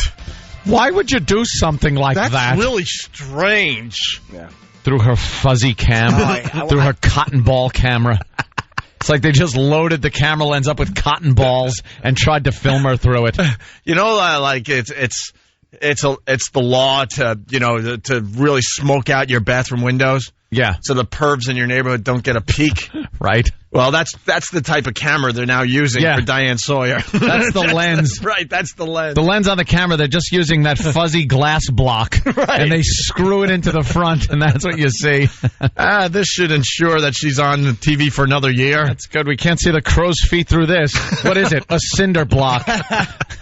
Filming through cinder blocks. If they shot her real, you know what she looks like? She looks like what you ever see Dracula when he gets exposed to the light? Yeah. 2 frames before he's dust. So he turns to dust, go back 2 frames. Yeah. There you have it. Like the cape is just barely hanging on, and he still has a little skeletal expression and a tuft of blonde Tanner Boyle hair. I finally had to give up on her, too. I thought she was hot like last year, the year before, but finally I'm out. The old bag. I'm out. Eventually, I think they'll do Good Morning America, just a really long shot. That'd be hilarious. Where it's like when you turn binoculars around and look through them. Right. It's just, she's a mile away. Is that? Who are they coming? All right. Let's bring in the guys and see what they picked. From their women's magazines. Well, it's the female playbook. Yeah. Things like Cosmo, I guess. All that Cosmopolitan magazine. It's the female playbook. The women pick this up and they get a tip or 2. My mommy used to collect her Cosmos. She wouldn't throw them away, so she had a big cedar chest in her room full of Cosmo magazines. And I got to tell you, growing up as a kid, maybe 11, 12 years old, great material to take care of yourself with. Cosmo was back then. I don't know if it is now because I haven't looked through it, but yeah, there'd be a lot of lingerie things, women, and in the back it was Cosmo Tells All, and there was one nude picture of a girl in there. Sometimes it was just kind of the side of the breast shot. Sometimes it was just from the back, like a butt shot or something. But sometimes you'd get full frontal, and that was just back then. 1, 2, 3 strikes, you're out. Just back out playing with the old friends. There you go. That was a quickie. That's all you needed, though. That's it. You didn't want to spend too much time on that. No. You just had to get the poison out and then get back out there to play Army. That's it. Play Army. Yeah. Pressure release valve done. All right. All right. Back out. Rat-tat-tat-tat-tat. Rat-tat-tat-tat-tat. I got you. All right. I figured out who Diane Sawyer looks like, by the way. Oh, go ahead. Without being in HD, without being in that soft light, she looks exactly like McCartney. She looks like Paul McCartney. Paul McCartney. Yeah, the skinny, wrinkled, stupid face. An old woman. That's exactly what she looks like. She looks like an old sitcom character, and it's driving me nuts. It's like an obscure sitcom character that had kind of a lesser... Ethel Mertz. She had like a lesser role on one of these sitcoms in like the late 70s, early 80s, and it's driving me nuts, and I know if I come up with it, Ant's going to be very impressed. Andy from WKRP in Cincinnati. All right, who goes first? You guys decide. Danny. All right. Danny. Danny. All right, Danny's going to start us off. So the homework assignment, these guys had the weekend to go through the female playbook and come up with an article they found interesting enough to bring to the show. Oh, a little copy. And Danny is handing out the article he found interesting. It's from Cosmo. Wow. And he just handed it to us. It's sex tips from guys. From guys. All right, ladies, listen up. This is what all the guys want. Sex tips from guys. Every time you see the cover of Cosmo and see sex tips from guys on the cover, I just imagine women going, "Oh, this is just what we need. This is what I need. This is coming right from the source. This is what I need to spice it up in the bedroom." Whoa. All right, Danny, go ahead. Sex tips from guys. Grab, crank, repeat. Exactly. Gulp, look at window, throw self out. I mean, this came from the online edition of Cosmos.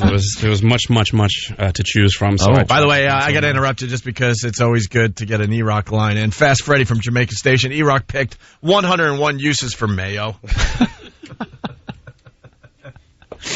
All right, go ahead there, Danny. Sorry. So they had different categories, I suppose. It was, like things to do, getting the guy, things to do in bed, things to do after. Oh, wow. Run the whole gamut of things. So, yeah, I just tried to compile some of the more radio-friendly things, except for some of the ones on the bottom there. But I see that. Well, we could even work around those. We'll try. The first tip says, let me know you're in the mood by picking up my palm and darting your tongue against it. It's an unusual move, but it's erotic at the same time.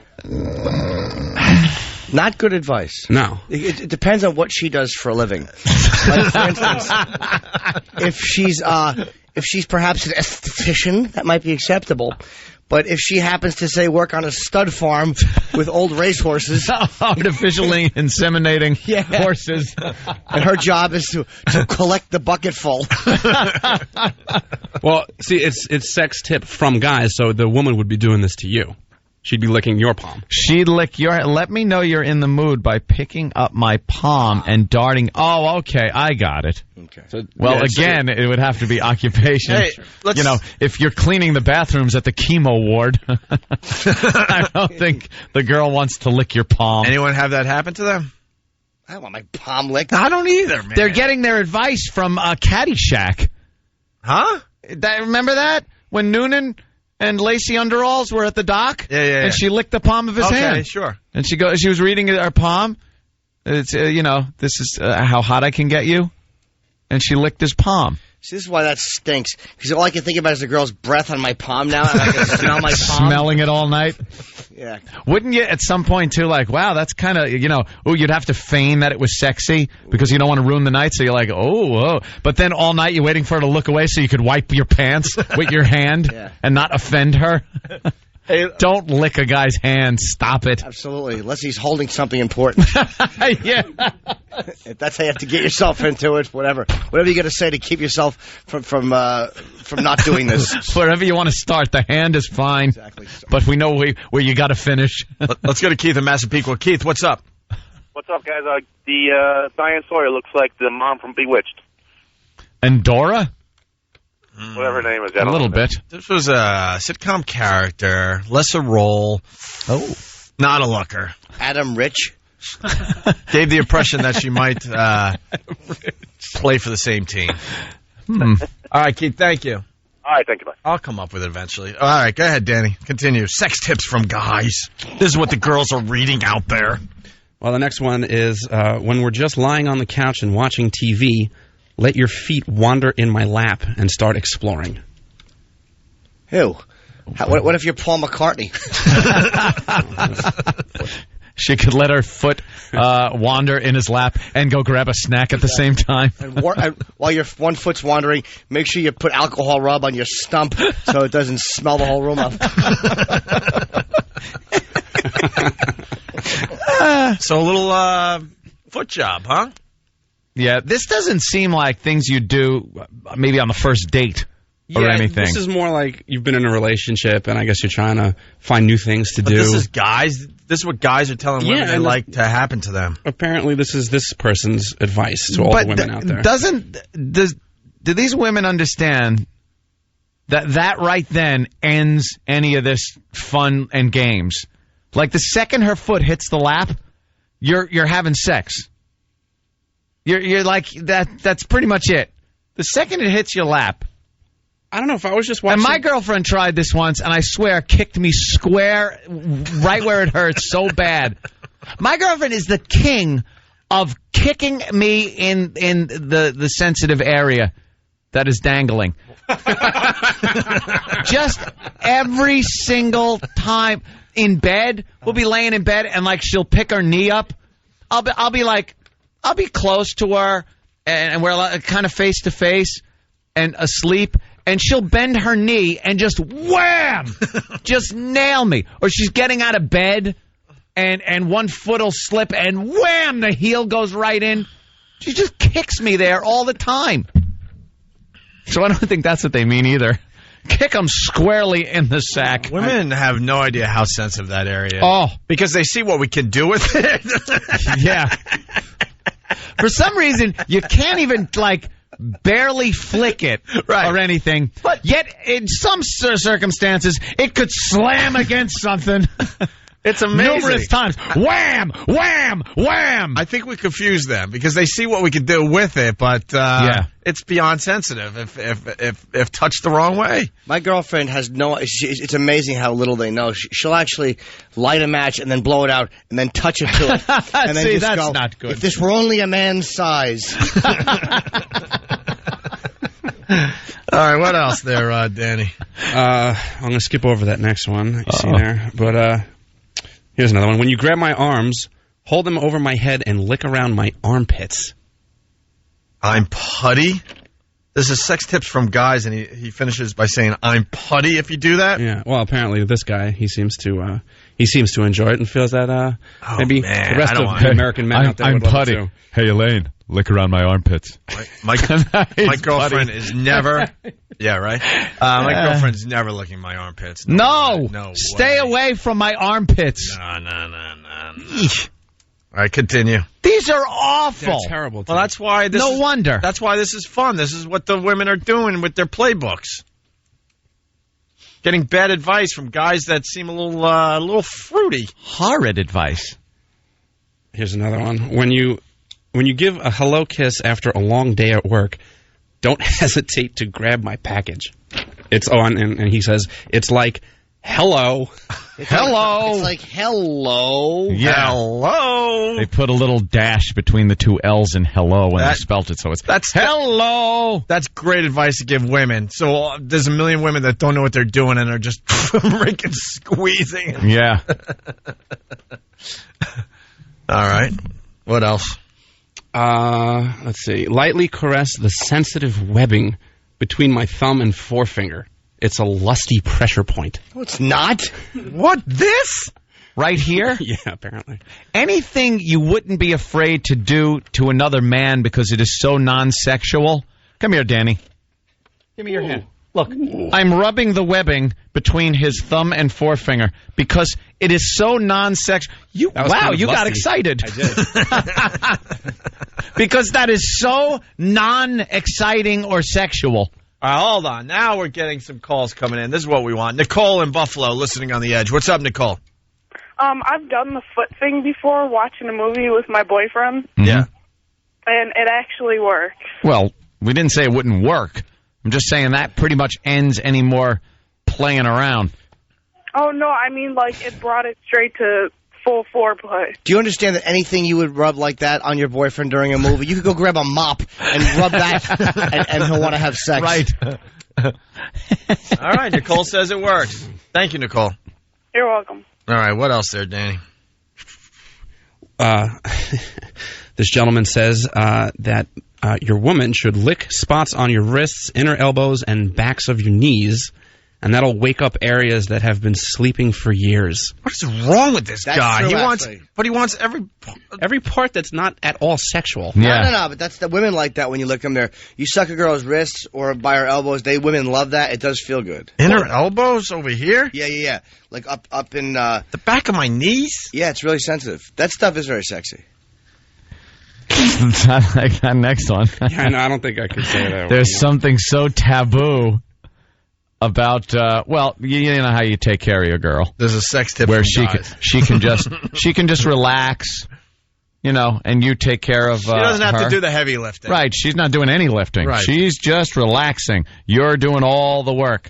And then you wake up and it feels like you chewed a whole pack of Hubba Bubba for hours on end.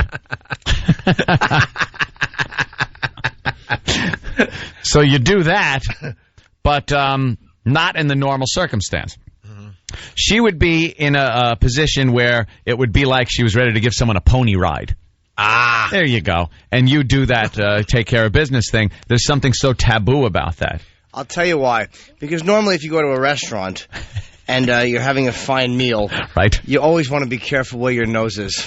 Right. You don't want a table by the bathroom.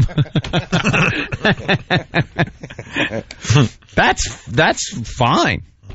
What's taboo about that? Well, we got to take a break, Danny. Danny's almost done with the article he found. Get a good view. You could still watch the game.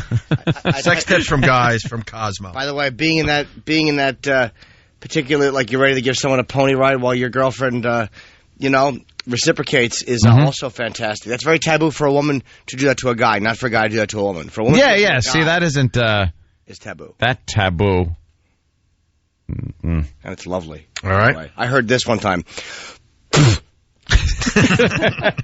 was fantastic.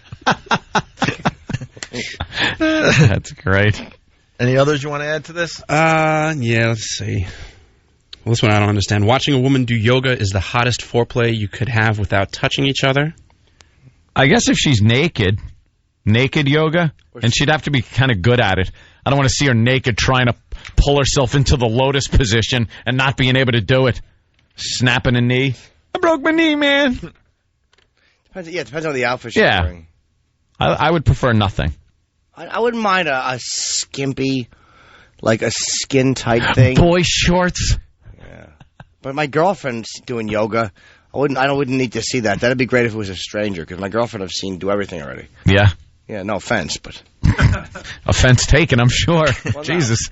All right, you got it. I don't find her sexy at all when whatever she does. No, I don't mean this. I don't mean that. Of course you don't. Hey, we got to take a break because we got Frank Vincent calling to talk about the unbelievable Sopranos episode last night. But the last one is hilarious. Cosmo, sex tips from guys. Oh, Jesus. Oh, okay. How do we say we got to get this on the radio? Well, the last half of this says, like you're applying lipstick. Now, obviously, the lady is not using lipstick.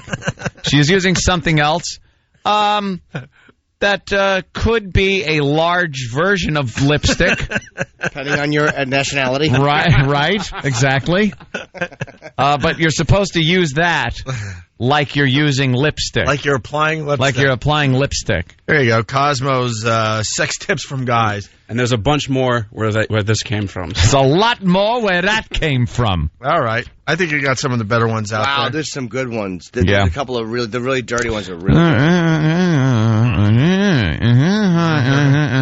The tickle and tug one is good. I was just reading that one. That's very But true. be careful. Yeah, of course. They use the word gingerly. But proceed gingerly. Yeah. You don't want to just, tickle and then tug like you're ejecting from a plane that's about to crash. Yeah, pulling the handle. Punch out, goose. All of a sudden you jump up and hit your head against the ceiling. Maverick has to cradle you. Hey, see, Dave is pointing out something very obvious here. Dave in Philly, go ahead. Hey, I just wanted to say with that foot thing that, not every woman has perfectly smooth model quality feet. And, that's true. You get a woman with some nasty feet, and she could be wreaking some havoc on your sensitive areas. Yeah. Big Doritos toenail. Dude, toenail that looks like a corn chip.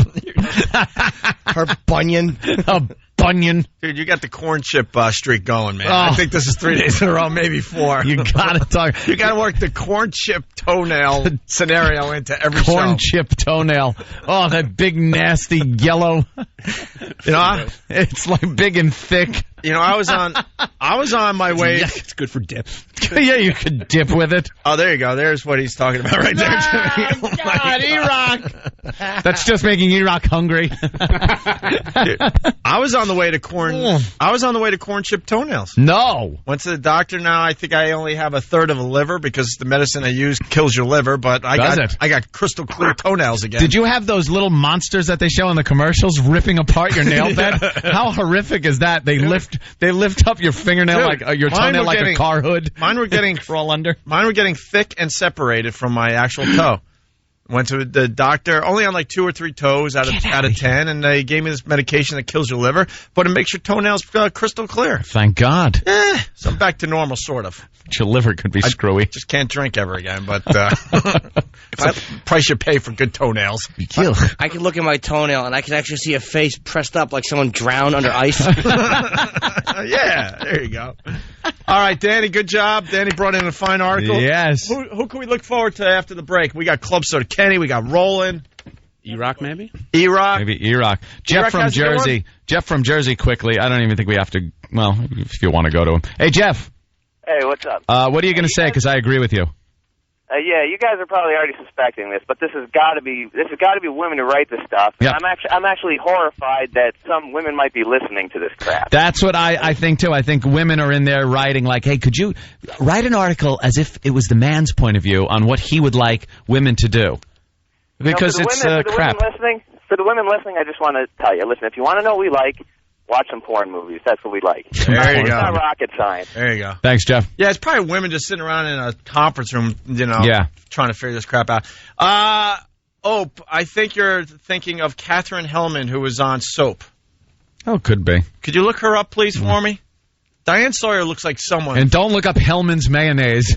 He just can't help it. He puts in the first few letters. That might be it, though. That might be it. It's Opie and Anthony. We'll be back with, hopefully, Frank Vincent next. This is the Opie and Anthony Show. 92.3 K-Rock. Hey, we got to get right into this. It's Opie and Anthony. Big star on the line. Big star!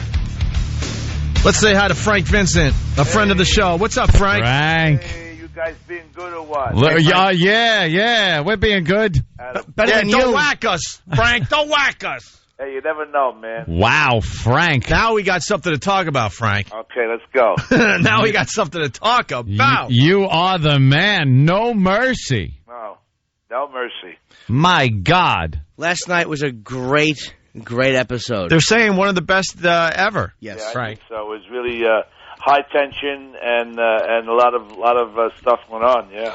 Well, I mean, now obviously they said you guys have been shooting different endings, like so nobody technically knows the ending, right? Is that correct? Like. Well, we everybody shot their own thing. I only shot one thing for the ending. Now I don't know what they shot, what Jimmy shot or anybody else shot. You know, I mean, I knew about what happened last night. I knew that was going to happen. Mm-hmm.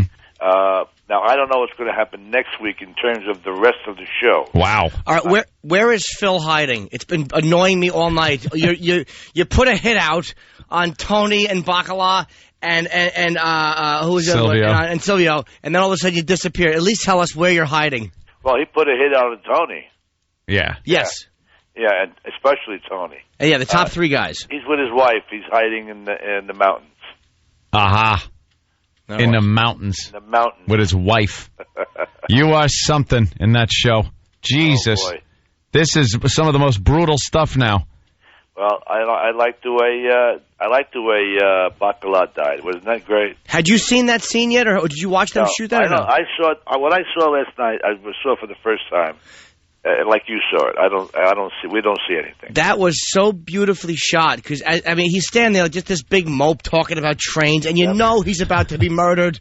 I'm gonna go for it. Yeah, this is one. I'm gonna do it. I'm gonna get it. And you're like, big fat man just wants a choo-choo. Yeah.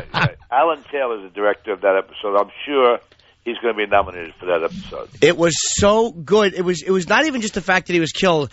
It was the way, as the gunmen are approaching Bacala to kill him, they show like this head-on shot of the train on the tracks, and they're like going to people who are hiding as he's being murdered, and they clip to a quick one of the little figurines on the train set that's covering its face. It was so well done, man. It was really beautifully shot. Brilliant. Wow. All right, so you obviously at the beginning of the season told us that your role really picked up a lot, and you weren't kidding. Yeah, man. you weren't kidding. Like, I mean, I'm glad we stood by you there, Frank. Yeah, the first couple episodes, and we're like, wow, why are we talking to Frank Vincent? Yeah, where is he? Where is he? Right. Please tell me that Melfi gets popped. Yeah. Does somebody pop Melfi? Maybe Tony's going to pop her. Frank, give us something. Come on, let's just blow it up for everybody. You know the ending. Let's go. Let's make history together. Show, you want me to give you something? Yeah, the last show. Let's go. He's going to blab. Look what fun you had all this time. See? You're a good friend of the show, though. We'll be in all the press clippings. I'll give you something. What's really going to happen is Tony and Phil are going to get in a convertible and ride off the cliff like Thelma and Louise. That would be the end of the Sopranos. We were saying how great it would be if something completely bizarre, like if Tony just came out of the closet and walked off with a transgendered friend and it was never explained. Right. Or maybe Tony goes into the bookstore and he reads A Man's Guide to Being a Man's Man. Is that the way? Guy's Guide to Being a Man's Man. Guy's Guide. That's right, huh? See that, Frank? We always plug. I appreciate it. And then guys. Frank comes in and sees him reading it and then goes, he's a nice enough guy, and leaves him alone. That's right. And I'll give him a go home and get you a Shine Box T-shirt. Yeah. But right away, I put hits out on him and his friends. He's getting fresh. Hey, Frank, any people talking about a movie? No, what I'm hearing in the corners of the rooms is that David is interested in maybe doing a prequel. Now, I don't know what that would mean. That means Tony's dies. Jimmy's up for that. I know Jimmy's got a big contract with HBO now to do some producing. I think Jimmy's probably going to lay low now for a little while, get Tony Soprano out of his mind a little bit. They should do a movie and just make believe nothing happened yet. Bring back everybody and just start over. You know what? It would be a smash hit. Hey, Frank, what happened with Phil that he went from, because even Tony brought it up in one of the episodes where you were in the hospital and you kind of had a moment with Tony, and what happened to Phil that made him so ruthless and put him in this position? Well, he did the scene in the club with the kids, and he explained how his name was really Leonardo. Leonardo, and they made it Leotardo. And then he lost his patience. He says he's tired of compromise. No more of this. So he completely swung the other way. And he looked at his brother's photograph up on the wall.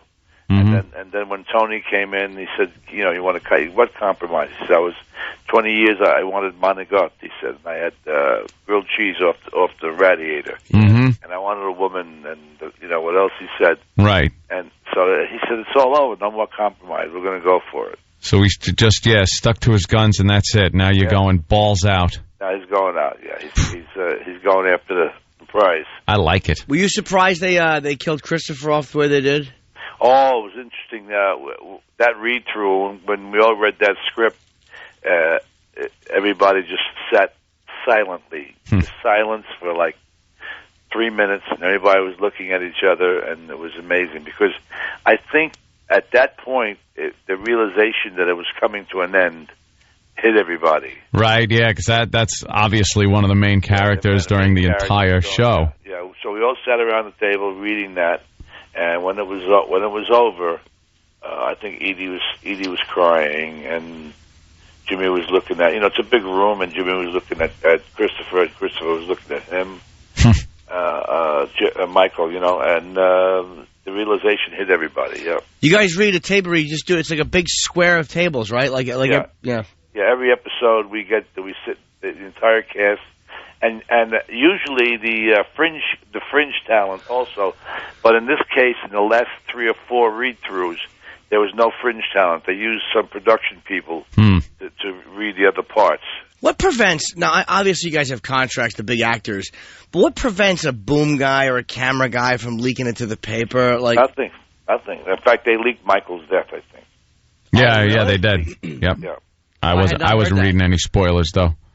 Yeah, there's like when we start shooting it, when you're on the set, there's got to be 60, 70 people on the set, And they're not all going to be loyal. They're all looking out to better themselves by maybe throwing a tip out there. That'd be great. You find out who it is and actually act like your characters and just beat the crap out of him and just kicking him on the floor, stomp his face.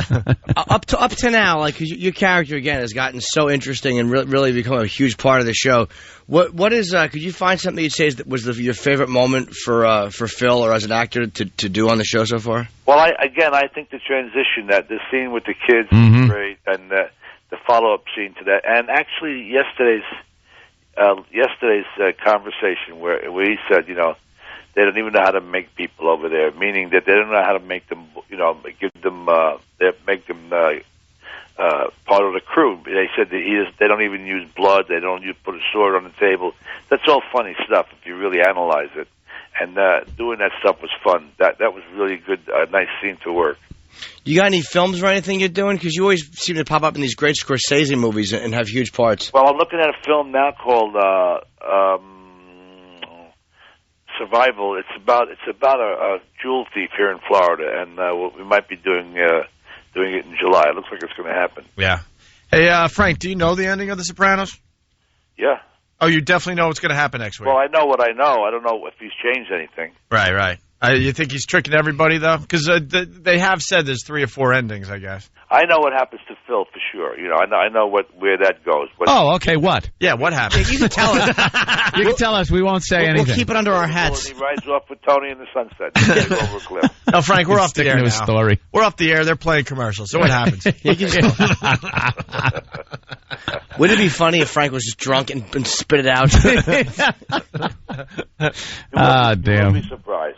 Well, I can't wait, and a bunch of people, I'm sure, can't wait. The big finale. Is it going to be an hour? Is it going to be what? Are you going to throw us an extra 10 minutes? I think it's probably going to be just a regular length. That's what I understood. This one seems short because it DVR'd at like I watched it live actually, but it came out at like 47 minutes. It was a little shorter than I wanted. You cheap bastards! Do an hour. You're killing us. We look at the clock. We go, we got 10 minutes left, and the show's over. For the commercials for A&E, you know. Yeah. Well, we're loving this season, and your character is just great, man. Yeah, thanks, guys. You guys set it up nice for next Sunday. Hey, you make good luck to you guys. You guys, I heard little stories about you. You know. We got jammed up a little bit there, Frank, but we took care of business. I'll take care of business like Phil does. Yeah, I wish we could. Believe me. I'd love to just sit around with just a bunch of guys with guns and go, all right, we'll shoot him, and him. How much fun that... It must suck to come back to real life and realize you have to call creepy agents and lawyers. Instead of just some guys to do your dirty work. All right there, Frank. Thanks a lot for... Hey, don't forget about a man's man. What, you want a man's man. All right, the plugs. Hey, come on. Hey. What's the name of the book, Frank? Guy's Guide to Being a Man's Man. FrankVincent.com. Go home and get your Shinebox T-shirts and Phil Leotardo T-shirts and mouse pads, the whole thing. Hey, right, Frank, thanks for the loyalty, by the way. You've been with us pretty much every Monday this season. We really appreciate that. One Monday to do. Very cool. Well, all right. Good luck this week, and we'll talk to you next week. And when I come back to New York, I'll come on the show with you guys. Absolutely. Okay, guys. Bye, Frank. Thank you, Frank. Thank you. Frank Vincent, everyone. Here he goes. Our newest, bestest pal. Yeah, I love Frank Vincent. Frank Vincent.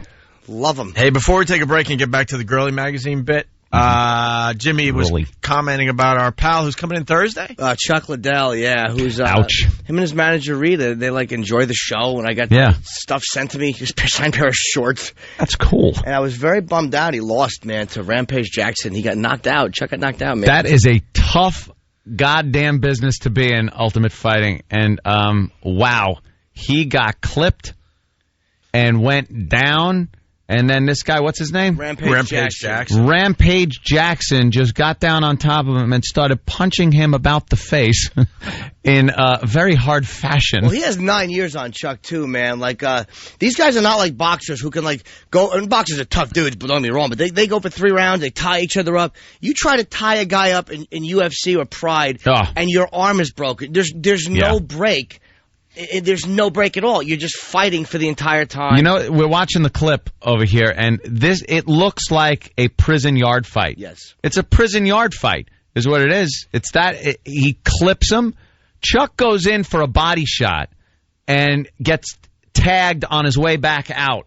He, gave him a body shot. He's going back out, and the guy just tags Chuck on the chin. Spins his head around. Chuck falls on the mat. And then just proceeds to get his face punched in. It's painful to watch. Was he an underdog? Well, yes. Rampage Chuck, I think, had lost to 3 different guys. He had avenged 2 of the losses. He had beaten 2 of the guys out of the 3. The one that he had to fight was this guy, Rampage Jackson, who had already beaten him. And I don't know who was favored. I want to say Liddell was still favored, even though this guy had beaten him. But I actually had a bad feeling about it just because the guy had 9 years on. That's a huge difference in any sport. Yeah. But when you're 37 and you're fighting a guy who's 28, I mean, that guy's in the prime of his career. Chuck is 37? I thought he was younger. No, man, he's 37 years old. That's and the guy's name is Rampage. So I know. You got to expect a lot of stuff. A rampage. You're not expecting the rope a dope. No. Which Jimmy had a great observation, man. Boxing is looking so ridiculously old at this point. You just don't, because these guys are boxers are tough guys, but any one of these guys in an all-out fight would kill a boxer. Yep. Because they got the whole lower half of your body to attack. And, all the talent's going to UFC. Yep. I mean, if you're a tough dude, you're not going into boxing anymore. The limelight is with the UFC. And who wants to sit there? You get a pay-per-view of a boxing match, and it's two guys. Sometimes it'll be exciting, but a lot of the times, a lot of those rounds are spent with the guys tired, and they're hugging each other, clinching. The ref is breaking them up. A few jabs thrown here and there. It gets boring. These guys are just all out the whole time. It's amazing to watch. And their feet, the footwork they do is it's another thing. You could be watching the guy's hands and doing your best to block that, and then a foot comes up and nails you on the side of the face. Remember when UFC first hit and we all started kind of taking a peek? It was so what's the word? Brutal? just brutal. And they really figured out. They realized they could go after boxing, and they've kind of made it into a really cool sport. At first, it was just an all-out, just. At first, what you got were a lot of street guys. These were just guys off the street, fat guys that were in bar fights, and there were really no rules, and they didn't break that crap up. And you'd get people just nailing someone in the face with their elbow until they were just bloodied, completely bloodied.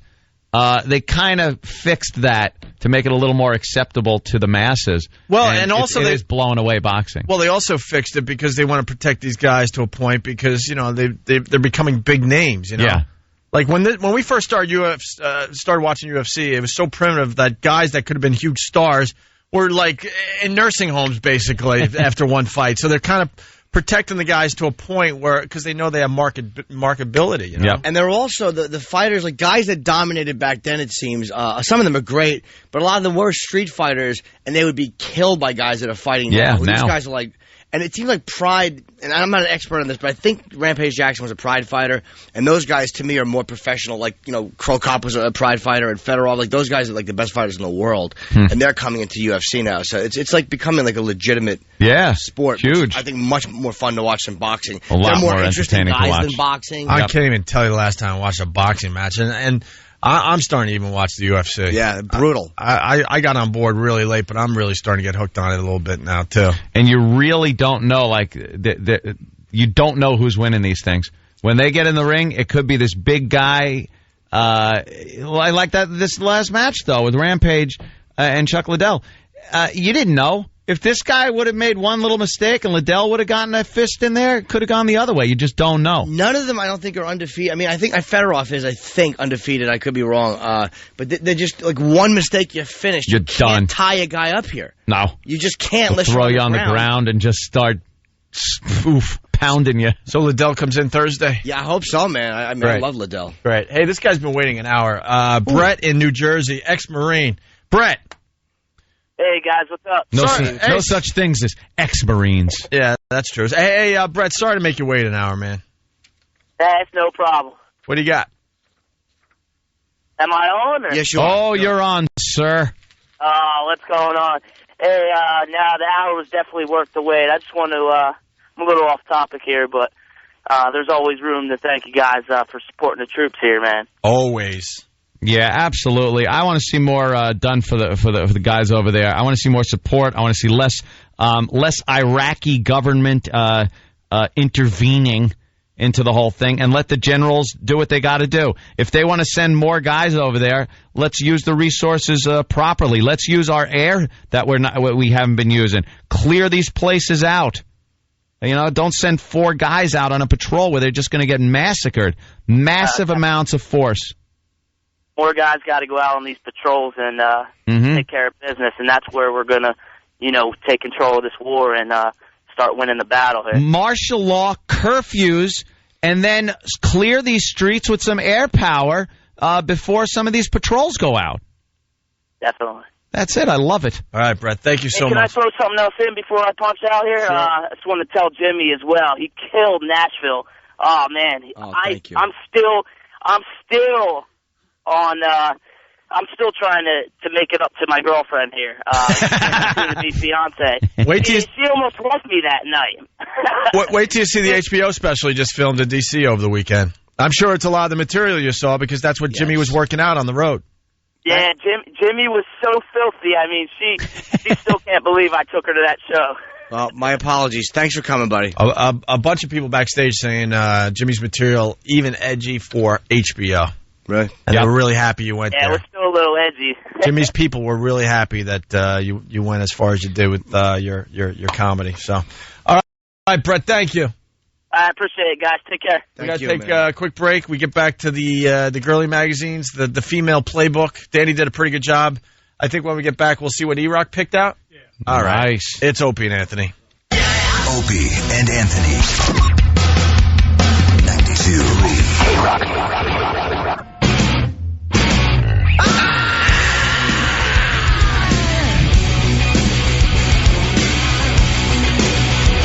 It's Opie and Anthony. Let's go to Jason in Jersey. Jason, what's going on today? Hey, what's going on, boys? Hey. Hey, I just wanted to say, man, if you look at the paydays between boxing and UFC, last fight, Chuck Liddell got $450,000, Rampage got $400,000. Chuck Liddell would have got another $500,000 if he would have won. If you look at the last big boxing match, Oscar De La Hoya got almost $35 million. Dude, Floyd Mayweather Jr. took home $20 million. Oh, yeah, bigger sport. Yeah, we understand that, but what we're trying to say today is you get the feeling that the tide is changing and more people would rather watch UFC than boxing. It's growing. I'm sure there's still more spectators watching boxing, but it's definitely changing is what we're getting at. Yeah, I agree with you. It's just, De La Hoya fighting. I mean, the boxing is always going to make a lot of money. I mean, all of a sudden, like, boxing is just looking kind of, like, old, like, out of place. It's kind of like, we talk about this from time to time. You know, you go through your life doing the same thing over and over and over again. And one day you wake up and you realize, wow, stuff is changing. Like, boxing looks old when you get to check out UFC stuff on the internet. And then, like, just going to see a movie starting to look kind of like old because of the systems we all have now. Mm. You don't really need a lot of money to have a system that's comparable to a movie theater. Oh, yeah. No doubt, man. But we're getting that feeling with boxing, I guess, is what we're trying to say today. All right, man. Can't wait to see you guys at PNC, man. Right on. Hey, you know what? How about you got your tickets? I got some PNC bank tickets. I would love to go to Jones Beach, too, man. Oh, boy, that didn't work out well. The big ticket giveaway thing. And the guy's got tickets, and now he wants more. If you got tickets, I'm trying to give them to someone that doesn't have tickets yet. I'm sorry. All right, man, that's cool, man. Hey, I can't wait to see you guys. Hold on, I kind of screwed up. What else we got? We got like a prize closet of junk. I'll give you something. We'll give you junk. All right, man. All right, hold on the line. I'll go back to you in a second. Let's say hi to Chrissy. Chrissy, what do you got for the show today? How you guys doing? How are you? We're doing good. Good. I wanted to let you guys know, I agreed with Brett that called in before. I actually drove down to D.C. to see the show this past weekend. I'm from Jersey, and I thought the show was great. And it was edgy. It was actually kind of funny. I was sitting with my good friend Carmela that came to the show with me, and I was pointing at all the girls who were giving their boyfriends dirty looks and nudging them during the show. Laughing at his jokes. I didn't see much of that going on. I saw a crowd that was really into Jimmy on Saturday night. What show did you go to, miss? I was up at the Lincoln Theater show. No, what time? Time? I was at the later one. Oh, really? The second show. 10 o'clock. Yeah, we were up in the top section, so. Cool. Yeah, Jimmy killed. We can't wait to see it on HBO. I think it's in October. Right. Okay. It was a great time. So, Thank you. I'm looking forward to seeing you guys. I'm going to try and get my tickets for PNC sometime this week. You know, people got to get their tickets, man. What's going on with the ticket sales? They're a little slow right now. Yeah, a little bit. Have we been pushing it? Well, we got a good deal going on for the Jones Beach show. What is it again? Than's got the details. And you can go to Virus Tour, one word, on MySpace for all the info about our comedy tour this summer. 4 mezzanine tickets for $69. Ooh. That's for the June 16th show at Jones Beach. You can get the tickets through Ticketmaster. $69 for all 4 total. Yeah. That's a great deal going on, and we're going to get rid of that deal soon. So gobble up those tickets for the O&A Traveling Virus Comedy Tour. Got the Village, got the tailgating. It's an all-day event. All right, Chrissy, thank you. Thanks, guys. Have a good one. All right, we will. Bye. All right. Girly Magazine. So who's next? Yeah, who's next up? We started this about an hour ago. We had to stop because of Frank Vincent calling in. But basically, we gave the guys a homework assignment to look at the Female Playbook. The Female Playbook is all those magazines on the newsstands for women, like Cosmopolitan. They give you little sex tips, or they just talk about dumb stuff. Yeah, it's a bunch of girls sitting around trying to figure out what guys want or what guys should be doing, things like that. And then they write it down in these magazines, and the women read it and think it's good information. We found out from Danny that they don't know really what guys want. Well, Danny's was pretty good. Sex tips from guys. Yeah, and it was basically guys telling girls what they could do to, help out their sex lives. Yeah. And Travis brought this in. This is what he found a little interesting. Oh, wow, Travis, good subject. Ooh, thank you.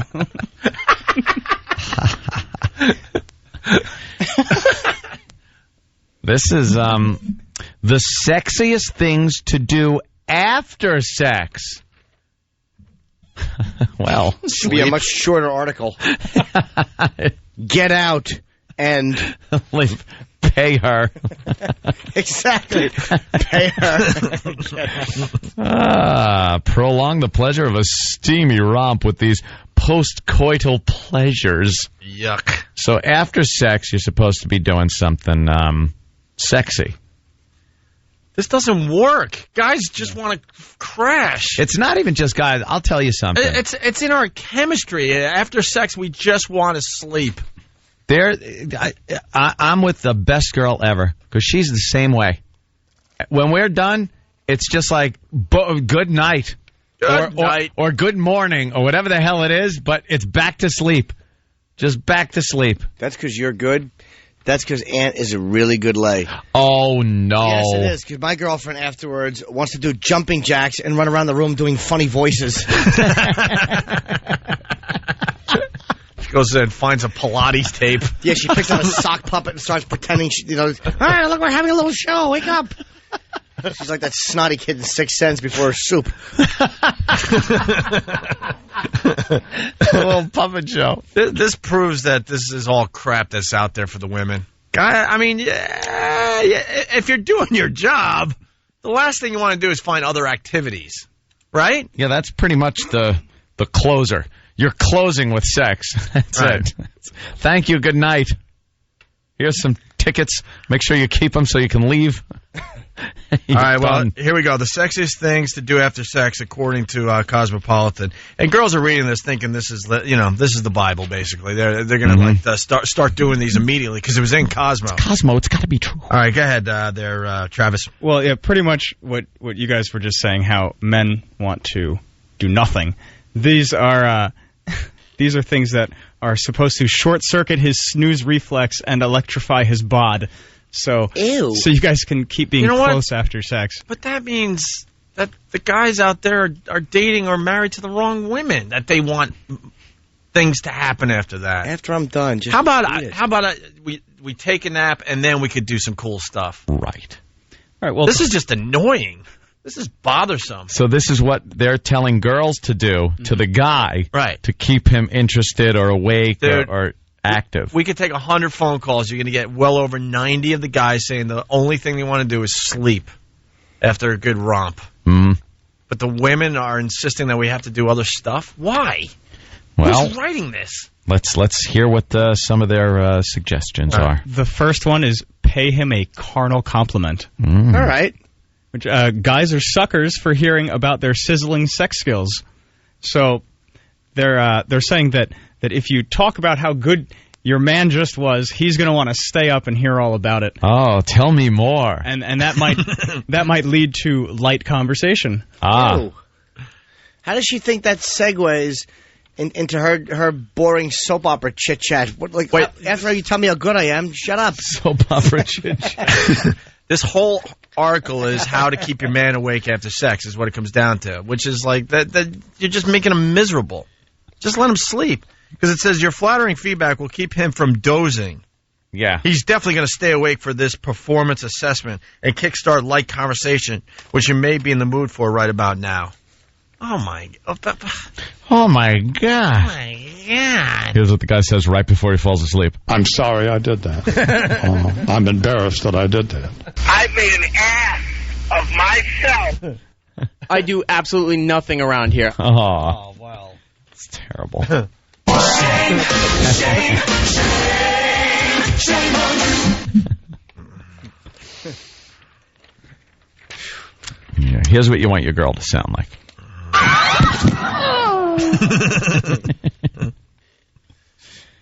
Oh, God. All right. Well, what are some of the things? You want to keep your man awake after the thing? Just go, look, get up. We have to change the sheets. There's been a problem. I told you I didn't want to try that. You insisted. And now you're going to have to throw the mattress away. Yes. We have. Looks like someone dropped a Fudgy the Whale cake. What is wrong with you?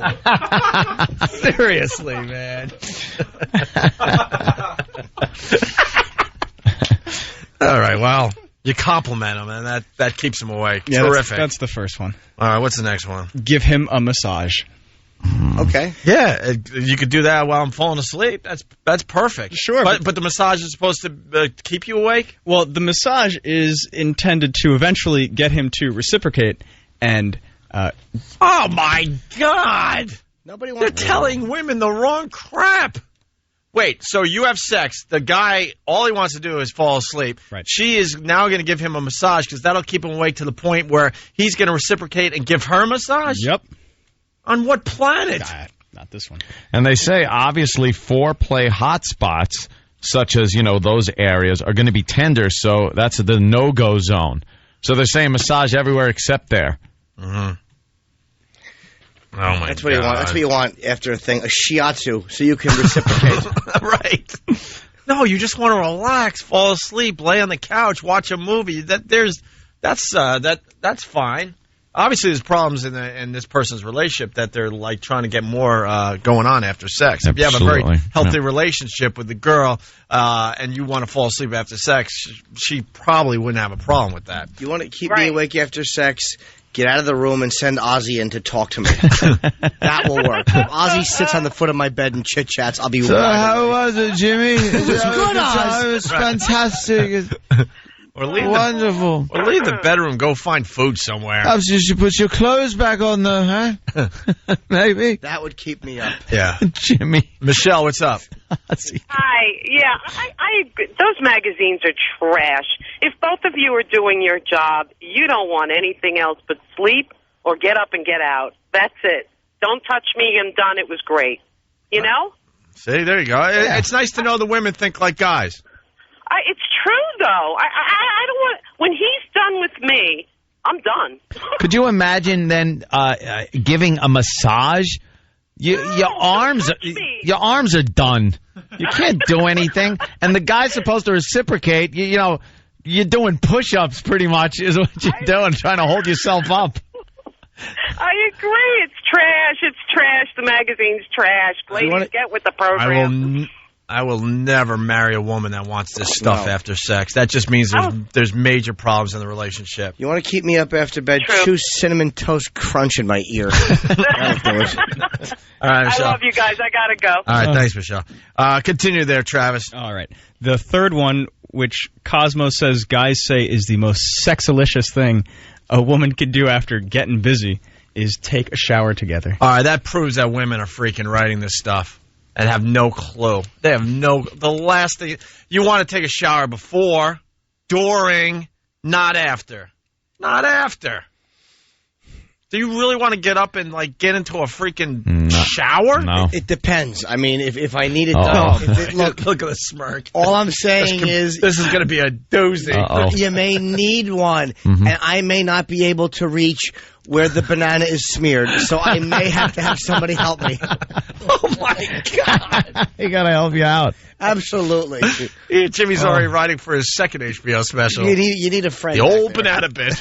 No, I want to shower much later. I don't want to get up instantly. I want to shower later so that when I go into the shower, I'm still ripping out leg hairs because it's like crazy glue is in there. Ow! They just rip out leg hairs. What is there? Ow! This is why we're doing this bit, because it's so ridiculous. Guys don't want to massage. They don't want to talk. They don't want to take a shower with you or alone after sex. You're saying that you want it to be like right after sex, all of a sudden everything's clean. But if you doze off like that, even when you stand up, it looks like a slug dozed off on a glue trap. Yeah, something like that. And I'll tell you another thing. Showering with a girl is great if you're showering as a foreplay thing to have sex. So I said before, during. But that's not a shower. That's an environment that you're in that's sexy, you're nude, you're touching each other. If you're after sex showering, which is the cleanup shower, there's nothing unsexier than doing the old I just rode a horse bow-legged stance while you're scrubbing the dirty parts. That isn't sexy. You got the washcloth, you can't see half the washcloth because you're just trying to clean up. Right in front of your woman, you're going for the old soap scoop. Yeah, you don't want to. That's not sexy. A nice soapy scoop going with your hand. You're doing that where you got to clean it off. Right. It's like you're pine tarring a bat. You know, that's kind of. It's not a sexy thing when you're washing off stuff. Let's go to Jersey. It's Ginny. Ginny, what's up? Hey, guys, I've been married for 25 years. Yeah. And all I want to do later is sleep. I don't want to massage. I don't want to talk. You know, even clean up. If you want me to clean up, go grab a sock off the floor next to me and I'll take care of it. But it's a box of tissues. Tissues? Just leave a couple of tissues. No, you got to use the wet knives. Tissues stick. Wet naps? Yeah. Tissues stick it, but it's funny. That's good. Oh. See, they should put that in there. Okay, use tissues to clean up immediately afterwards, because then you can both chuckle at where the pieces stick. Yeah. Because have you ever had that happen to go, oh, look, he looks like a Klansman. Yes. You got to pull his little white cap off. Looks like he cut himself shaving. And not just because of the tissue, but because of the condition of the sheets. What is wrong with you? That's great. All right, Ginny, thank you.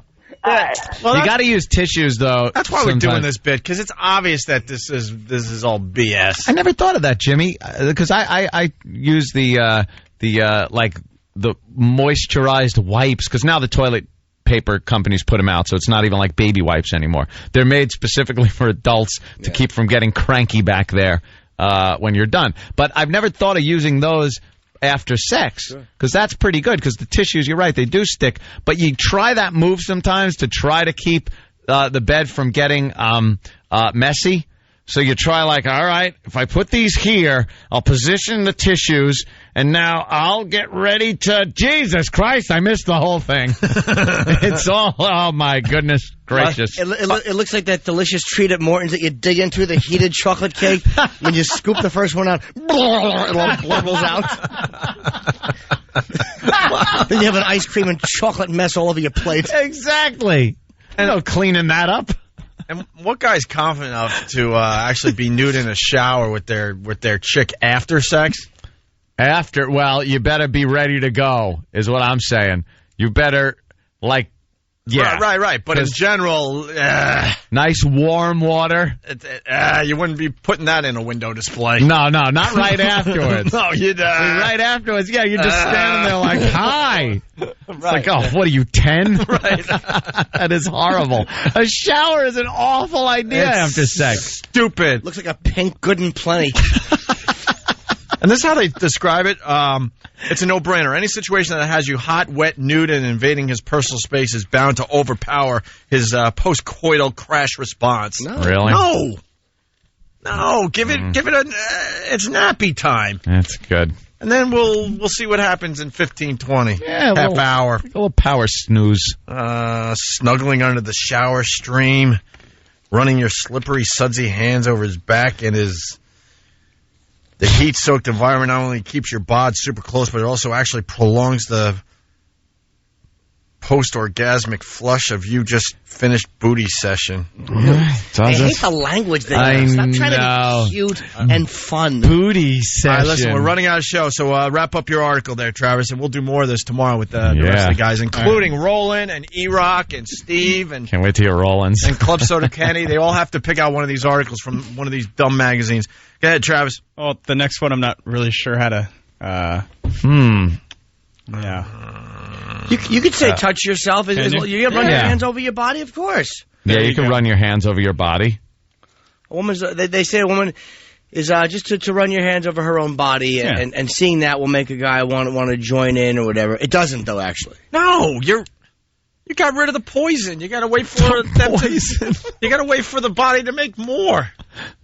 Poison, huh? And that could be an hour. It could be 15, 20 minutes. Sure, whatever. Whether he joins in or not, guys love to watch, so it's a win-win situation. God, this is all stuff that guys want before. Yes. If you see your girl doing this before, and they talk about, I can't say it, but then it's going to make it that much better. But to do all this stuff afterwards, you're like, no, I already did what I needed to do. You're like, how needy are you? Right. I like when I'm done to stand on my bed and put up a big mission accomplished banner behind me and talk about how we just won. Snuggling up. Let's go to Joe in Massapequa. Well, Joe, what's up? Oh, shoot. Hold on. Joe? Joe. I lost him. Joe's gone. We'll never know what he had. Pat in the Bronx, what do you got? Yeah, what's happening? The best thing to do after sex is just leave. Just leave. Just leave, my God. You want tickets to Jones Beach, I hear, huh? Oh, yeah. Who cares about that? All right, you got a pair of tickets to see the Traveling Virus Comedy Show, June 16th at Jones Beach. We got a real good deal going on right now. Go to Virus Tour, one word, on MySpace for all the details. But basically, you can get them through Ticketmaster, Ticketmaster.com. Pat, hold on the line. We're going to give you a pair of tickets, all right? Oh, you're the best. Thanks, guys. All right, brother. If my girlfriend wants to keep me up after sex, all she has to do is start the car. Yeah. Get it? The snuggling thing, that's... Actually, if she can hear it running during the sex, it kind of is a hint as to what's going to happen afterwards. I just like keeping it warm. Snuggling, falling asleep, that's fine. The rest of them are like, please. Yeah. Hey, guys, thanks. See you tomorrow? Yeah. See you mañana, as they say. It's the Opie and Anthony Show.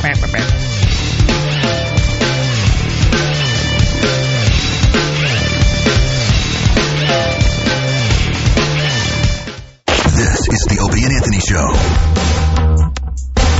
92.3 K-Rock.